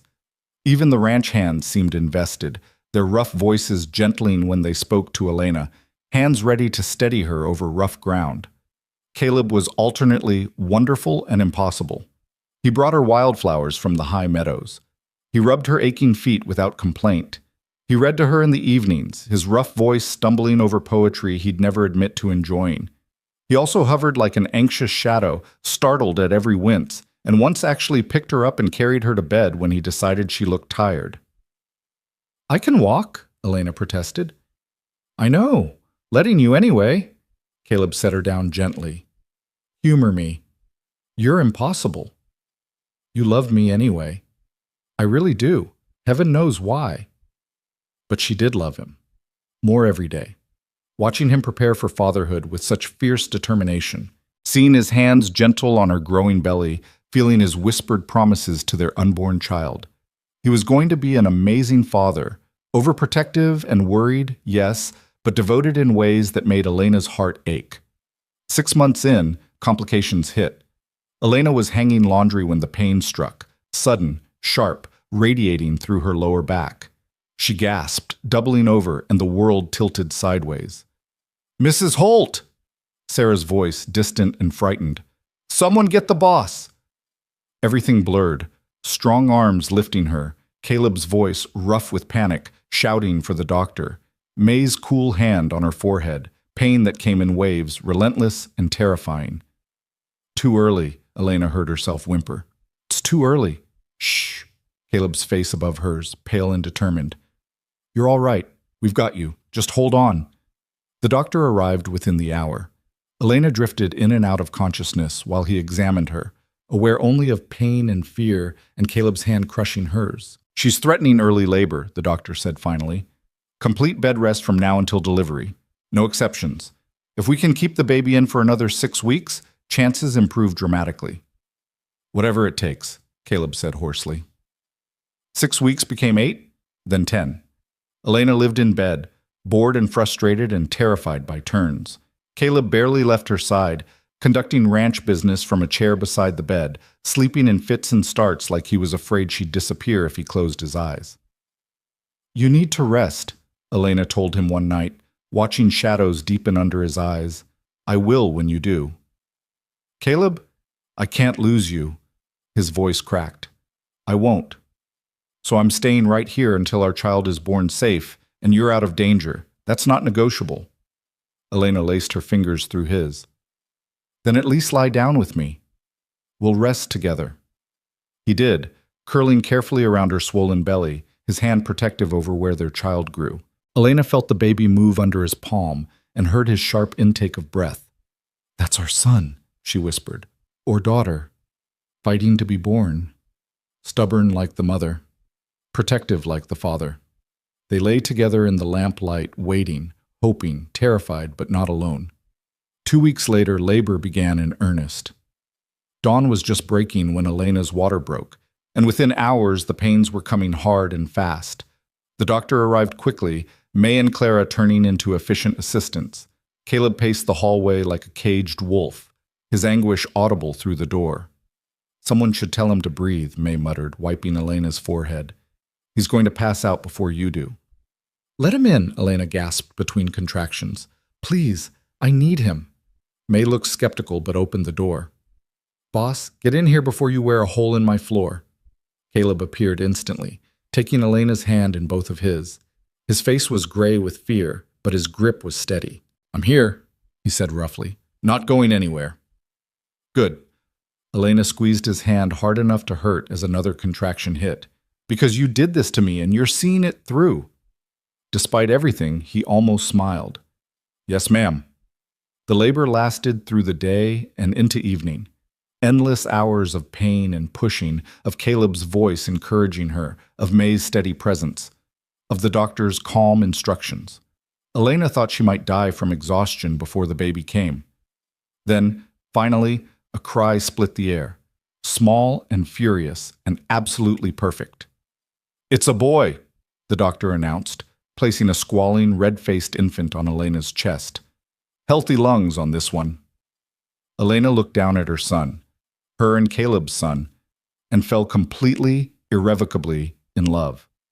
10 tiny fingers, 10 tiny toes, dark hair plastered to his skull, gray eyes that would probably match his father's. "We did it," she whispered, looking up at Caleb through tears. He was crying too, unashamed, his hand trembling as he touched their son's tiny fist. "You did it. You're both here. You're both alive." His voice broke. "Thank you. For fighting. For staying. For giving me this." "For giving us this," Elena corrected. Their son wrapped his tiny hand around Caleb's finger and held on tight. The household descended within hours, everyone wanting to meet the newest Holt. Anna brought wildflowers. Sarah had sewn a blanket. Kate appeared with impossibly tiny knitted booties. Jack and the ranch hands filed through awkwardly, offering gruff congratulations and fumbling with their hats. May surveyed the chaos with satisfaction. Finally, this place needed new life. Caleb barely left Elena's side for the next week, splitting his time between her and the cradle where their son slept. They named him Thomas after Elena's father, who arrived 3 days later and wept at the sight of his grandson. "You've built something good here," Thomas said quietly, watching Caleb rock the baby with surprising confidence. "Better than I could have imagined." "We built it," Elena corrected, "all of us together." And it was true. The ranch wasn't just Caleb's empire anymore. It was home, a place where broken people healed, where love replaced fear, where family meant choice instead of blood. Late one night, when Thomas was finally sleeping soundly and the house was quiet, Caleb carried Elena to the porch. They sat wrapped in blankets, watching stars wheel overhead, their son cradled between them. "Do you remember," Caleb said softly, "when I told you I wanted a legacy?" "I remember. I was wrong about what that meant." He looked down at their sleeping son, then at Elena. "This isn't about land or cattle or empire. It's about this, family, love, people choosing to stay because they want to, not because they have to." His voice roughened. "You gave me that, Elena, you and Thomas. You're my legacy, my whole world." Elena leaned her head on his shoulder. "We chose each other. That's all that matters." "Will you marry me again?" Caleb asked suddenly. "Properly this time, like I promised, in front of everyone?" "We have a newborn." "I know, in a few months, when you're recovered and we're not quite so exhausted." He smiled. "I want to stand up in front of everyone and choose you again. Make it real." "It's already real," Elena said, but she was smiling too. "But yes. Let's do it anyway." They sat together as dawn approached, 3 people who'd become a family through circumstance and choice and stubborn refusal to accept anything less than love. The contract that had brought them together was long forgotten. What they'd built in its place would last forever. 3 months after Thomas was born, Elena stood in front of her mirror adjusting a dress that actually fit her changed body. May had sewn it specially, cream silk with delicate embroidery at the collar and cuffs, far lovelier than the simple muslin she'd worn at the courthouse wedding. Her hair was pinned up with wildflowers Anna had gathered from the high meadows, and for the first time since becoming a mother, Elena felt almost like herself again. "You look beautiful," Sarah said from the doorway, Thomas cradled in her arms. "The boss is going to forget how to speak when he sees you." Elena smiled at her reflection. "That would be a first. Caleb always has something to say." "Not today, I'll wager." Sarah shifted Thomas to her shoulder. "He's been pacing the barn for an hour. Jack finally kicked him out before he spooked the horses." The ceremony was set for late afternoon in the garden Elena had cultivated over the past year. What had been overgrown and neglected when she'd arrived was now a riot of color. Roses and columbine, Indian paintbrush and lupine, sage and lavender. The whole household had helped prepare, stringing lanterns through the trees for when darkness fell, setting up tables laden with May's cooking, arranging benches borrowed from 3 neighboring ranches. Because word had spread. The fearsome Caleb Holt was marrying his wife again, this time for love instead of necessity, and half the territory wanted to witness it. Elena descended the stairs to find her father waiting at the bottom, looking distinguished in a suit he'd borrowed from Jack. Thomas Ward's eyes were bright with unshed tears as he took in his daughter. "Your mother would be so proud," he said roughly.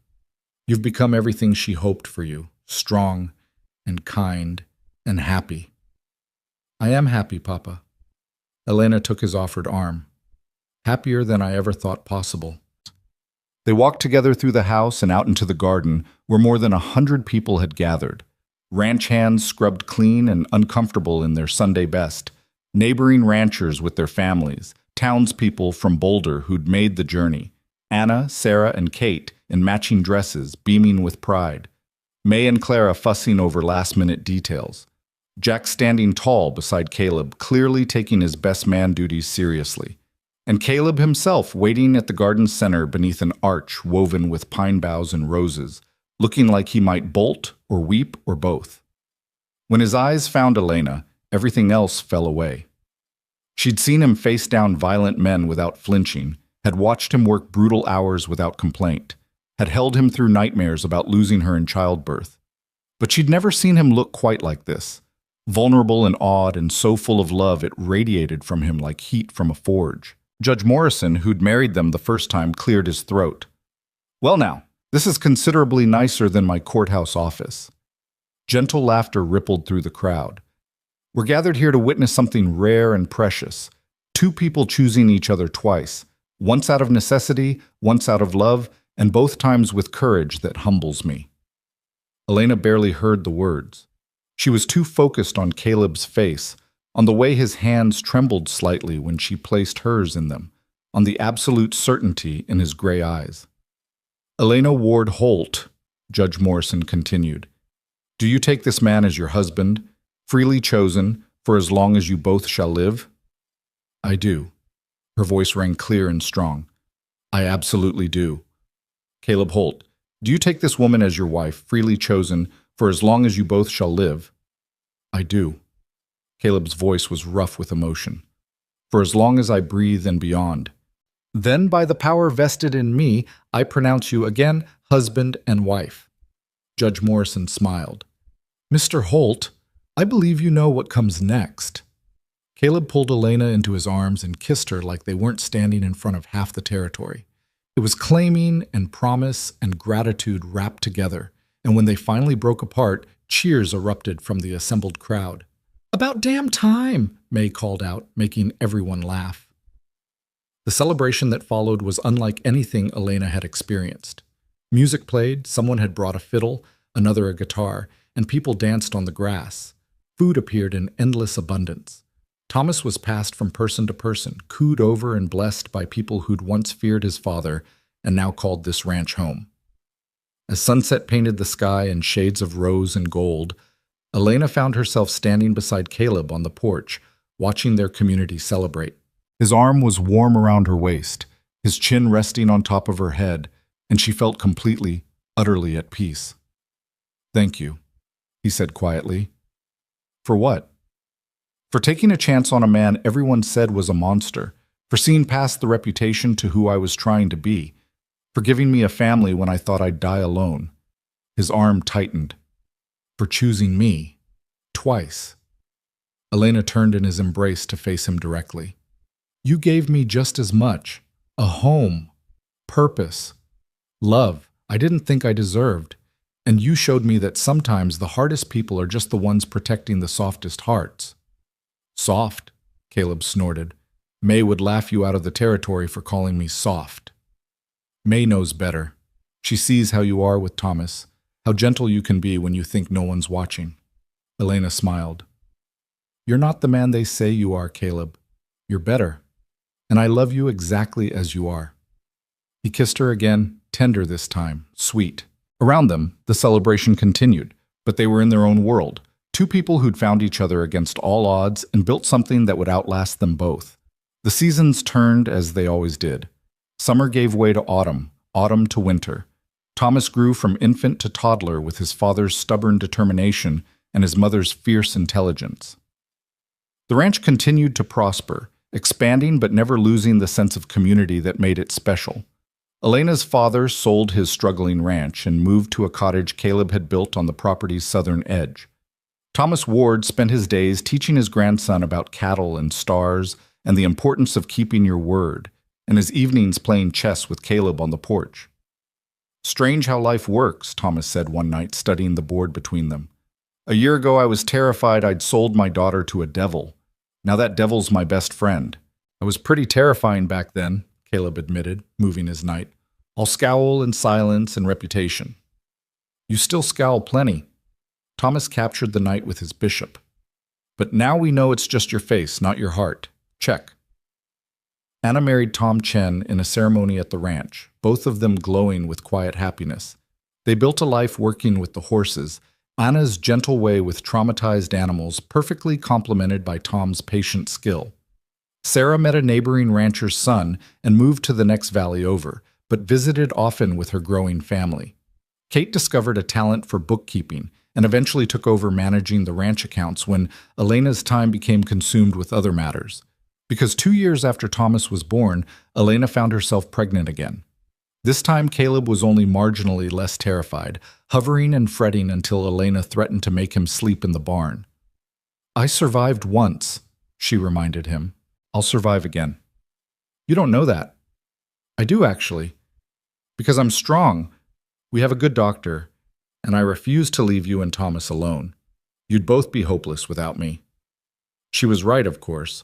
Their daughter arrived after a mercifully shorter labor, red-faced and squalling, with her mother's dark hair and what would eventually become her father's gray eyes. They named her Catherine, after Caleb's mother, and watching him hold his daughter for the first time, this man who'd been so afraid of losing Elena the same way his father had lost his wife, Elena witnessed something break open in her husband's chest. "She's perfect," he whispered, tears streaming unashamedly down his weathered face. "You're both perfect." 2 years later came another son, James, and then twin daughters, Sarah and May, named for the women who'd helped build their family. The ranch house expanded to accommodate the growing brood, rooms added with the same care and attention Caleb brought to everything he built to last. The children grew up knowing they were loved fiercely and unconditionally. Thomas became his father's shadow, learning ranch management and cattle breeding, but with a gentleness that came from his mother. Catherine showed early talent for organization, helping Elena manage the increasingly complex household operations. James had his father's intensity, but his mother's gift for seeing past surfaces to truth. The twins were wild and joyful, racing through the ranch like small tornadoes, loved by everyone. And through it all, Caleb and Elena remained the bedrock their family was built on. They still disagreed. Elena was too stubborn, and Caleb too protective for it to be otherwise. But they'd learned how to fight fair and forgive fast. They still worked side by side, partners in every sense. They still stole moments alone when they could, kisses in the barn or walks by the creek at sunset, remembering what it felt like to be just two people choosing each other. 5 years after their second wedding, Marcus Webb was released from prison. Elena heard about it from Clara, who'd heard it from someone in town, and immediately went looking for Caleb. She found him in the barn, checking a mare's injured hoof. "Webb's out," she said without preamble. Caleb's hand stilled on the horse's leg. "I know. Sheriff sent word yesterday." He looked up at her.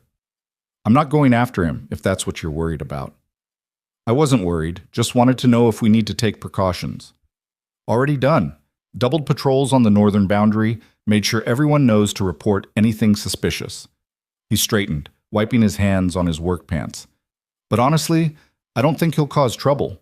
5 years in prison either breaks a man or teaches him."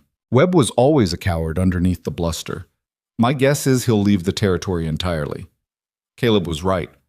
Webb appeared briefly in Boulder to collect some belongings, then disappeared west toward California. Word filtered back months later that he'd found work on a ranch in the Central Valley, keeping his head down and his fists to himself. Whatever lessons prison had taught him, they'd apparently stuck. "Good riddance," May said when she heard.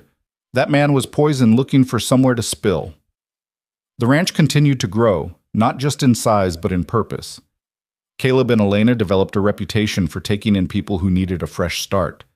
Former prisoners who'd served their time, widows with children, young men escaping bad situations. Not everyone worked out, but enough did that the community around the ranch became known as a place of second chances. "You're building something remarkable," Jack said one evening after supper. He'd become more than ranch manager over the years. Family, really, in all the ways that mattered. Not just a ranch, a refuge. That was never the plan, Caleb admitted. They were on the porch, as always, watching the children play in the yard while the sun set. "I just wanted land and cattle and maybe a legacy." "You got all that," Elena pointed out, leaning against his shoulder. "Plus considerably more than you bargained for."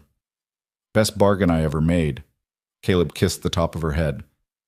"Even if you did cost me a fortune in debt assumption."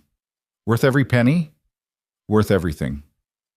On their 10th wedding anniversary, counted from the courthouse ceremony, because Caleb insisted that was when it really started, Elena woke to find her husband already awake, watching her with that same expression he'd worn the morning after the storm. "What?" she asked, smiling sleepily. "Just thinking about how different life would be if you'd walked away." His fingers traced patterns on her arm. "If you'd taken the annulment and settlement after that first year like the contract allowed." "I almost did, you know." Elena's confession surprised them both. "About 8 months in, there was a moment when I thought maybe I should cut my losses, take the money, start fresh somewhere else." Caleb went very still. "What changed your mind?" "You did. Or rather, you didn't." She turned to face him fully. "You kept being exactly who you showed me from the start. Honest, fair, hardworking, kind in ways you tried to hide. You never pushed, never demanded, never became the monster everyone said you were. And I realized I didn't want to leave someone who saw me as a partner instead of property." She smiled. "Also, I'd already fallen in love with you by then, even if I was too stubborn to admit it." 8 months, Caleb said slowly. "That was right before the storm. Right before I kissed you in the rain like a crazy person. Best moment of my life up to that point." He pulled her closer.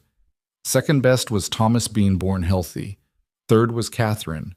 4th through 6th were the other children. 7th was our second wedding. 8th was—" Elena kissed him quiet. "I get it. Lots of good moments." "The best moments," he corrected when she pulled back. "All because you took a chance on a hard man with a terrible reputation." "You weren't hard. You were careful. There's a difference." Elena settled against his chest, listening to his steady heartbeat. "And your reputation was mostly earned through protecting what was yours. I can't fault you for that." They lay together in comfortable silence, 10 years of marriage having taught them that sometimes the best conversations happened without words. Downstairs they could hear May directing the kitchen chaos, Thomas's voice raised in argument with Catherine about something, the twins giggling over some mischief, James asking serious questions about ranch business. Their family, their home, their life built from a contract that had become so much more. Later that morning, the entire household gathered for a special breakfast May had insisted on preparing. The table stretched the full length of the dining room, every seat filled with people who'd become family through choice rather than blood. Elena looked around at faces she loved, her father, May, Jack and Clara, Anna and Tom. Their children mixing with hers, ranch hands who'd been with them for years, newer arrivals still finding their footing. Caleb stood, raising his coffee cup. 10 years ago today, I married a woman I barely knew because I needed a wife and she needed to save her father's ranch. It was a business transaction, a contract, nothing more. Elena smiled, knowing where this was going. But that woman, Caleb continued, his eyes finding hers across the table, turned out to be the bravest, smartest, most stubborn person I'd ever met. She took my empty house and made it a home. Took my fear and showed me love. Took my reputation and proved it wrong by choosing me anyway.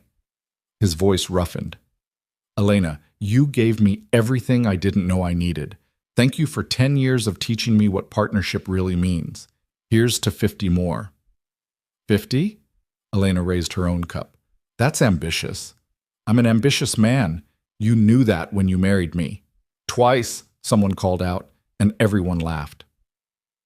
The day passed in celebration, but as evening approached, Elena felt a familiar restlessness.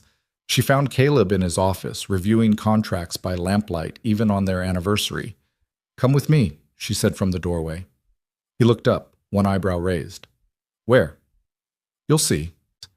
She led him through the house and out into the garden, now mature and lush from years of careful tending. The sun was setting, painting everything gold and rose, and in the distance the mountain stood eternal against the darkening sky. This is where it really started, Elena said, gesturing at the garden. Not the courthouse, not even our second wedding. Here, when I started building something beautiful from something abandoned. You did that with more than the garden, Caleb said quietly. We did it together. Elena turned to face him. Everything good here, everything strong, we built it together. The ranch, the community, our family. All of it is partnership. Best partnership I've ever known. Then let's keep building. Elena took his hands. We've got 5 children who need raising, a ranch that keeps growing, people who depend on us.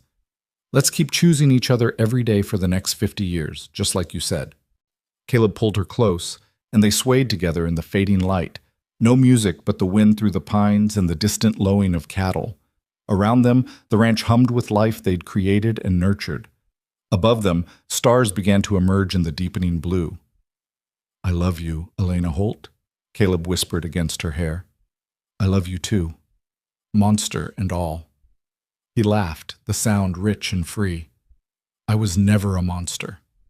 No, Elena agreed, smiling against his chest. You were just scared. We both were.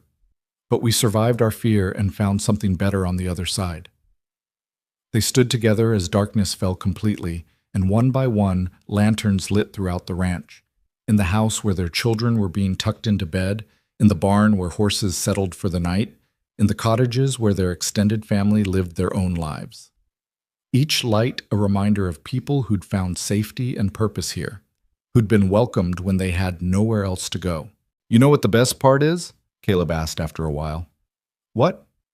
Your father gets to see his grandchildren grow up on land that's been in your family for generations. The ranch he thought he'd lost is thriving under our management, and when we're gone, it'll pass to Thomas and the others. Your grandfather's legacy continues because you married me. Elena hadn't thought about it quite that way, but he was right. The Ward Ranch that Thomas had nearly lost to debt was now part of something larger, protected and prosperous, guaranteed to pass through generations of family. Her grandfather's dream hadn't died. It had evolved into something richer. We should tell Papa, she said. Make it official. Draw up papers that guarantee the original Ward acreage stays in the family name, even as part of the larger holdings. Already done. At her surprised look, Caleb smiled. Had the lawyers draw it up last month. Your father's land is protected in perpetuity, held in trust for your heirs. Figured it was only right.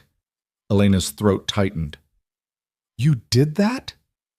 You saved my life by marrying me, Elena.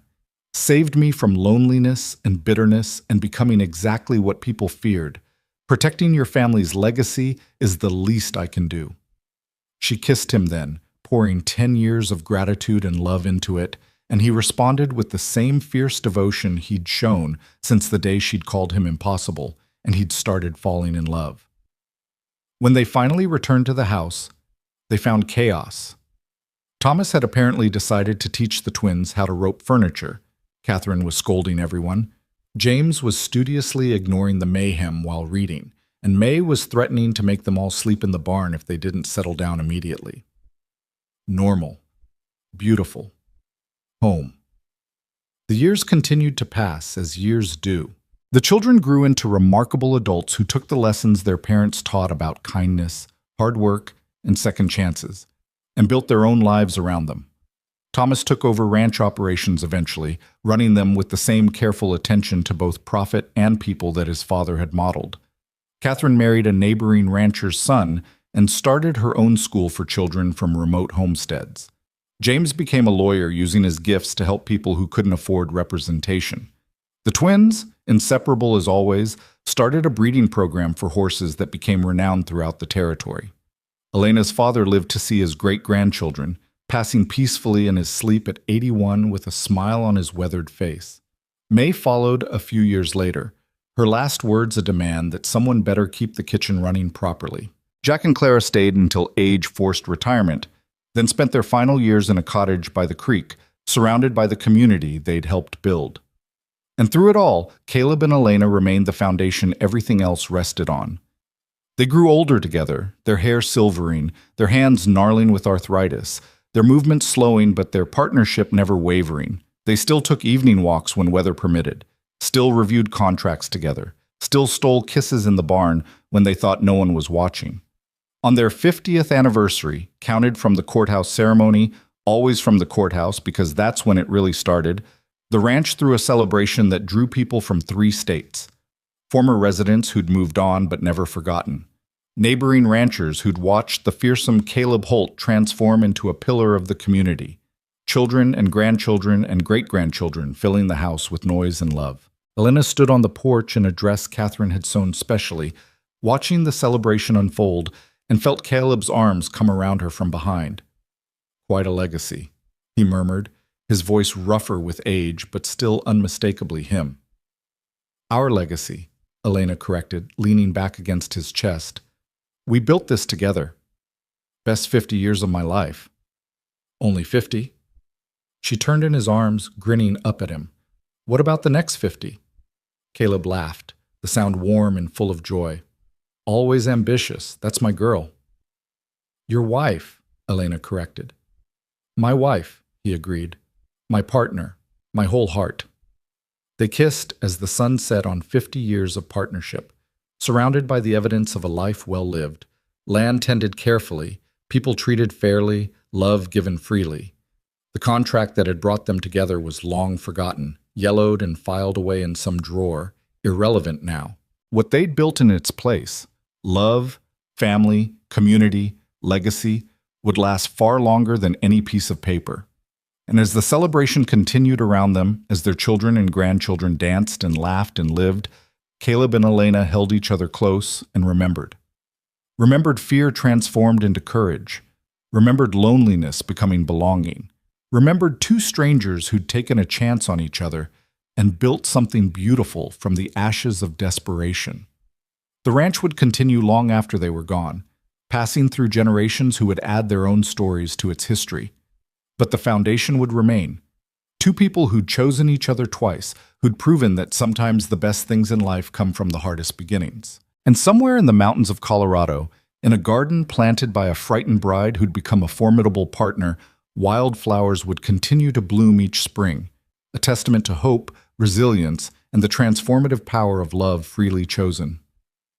The end of one story, the beginning of countless others, but always, always, built on the bedrock of Caleb and Elena Holt, who'd started with a contract and ended with everything that mattered.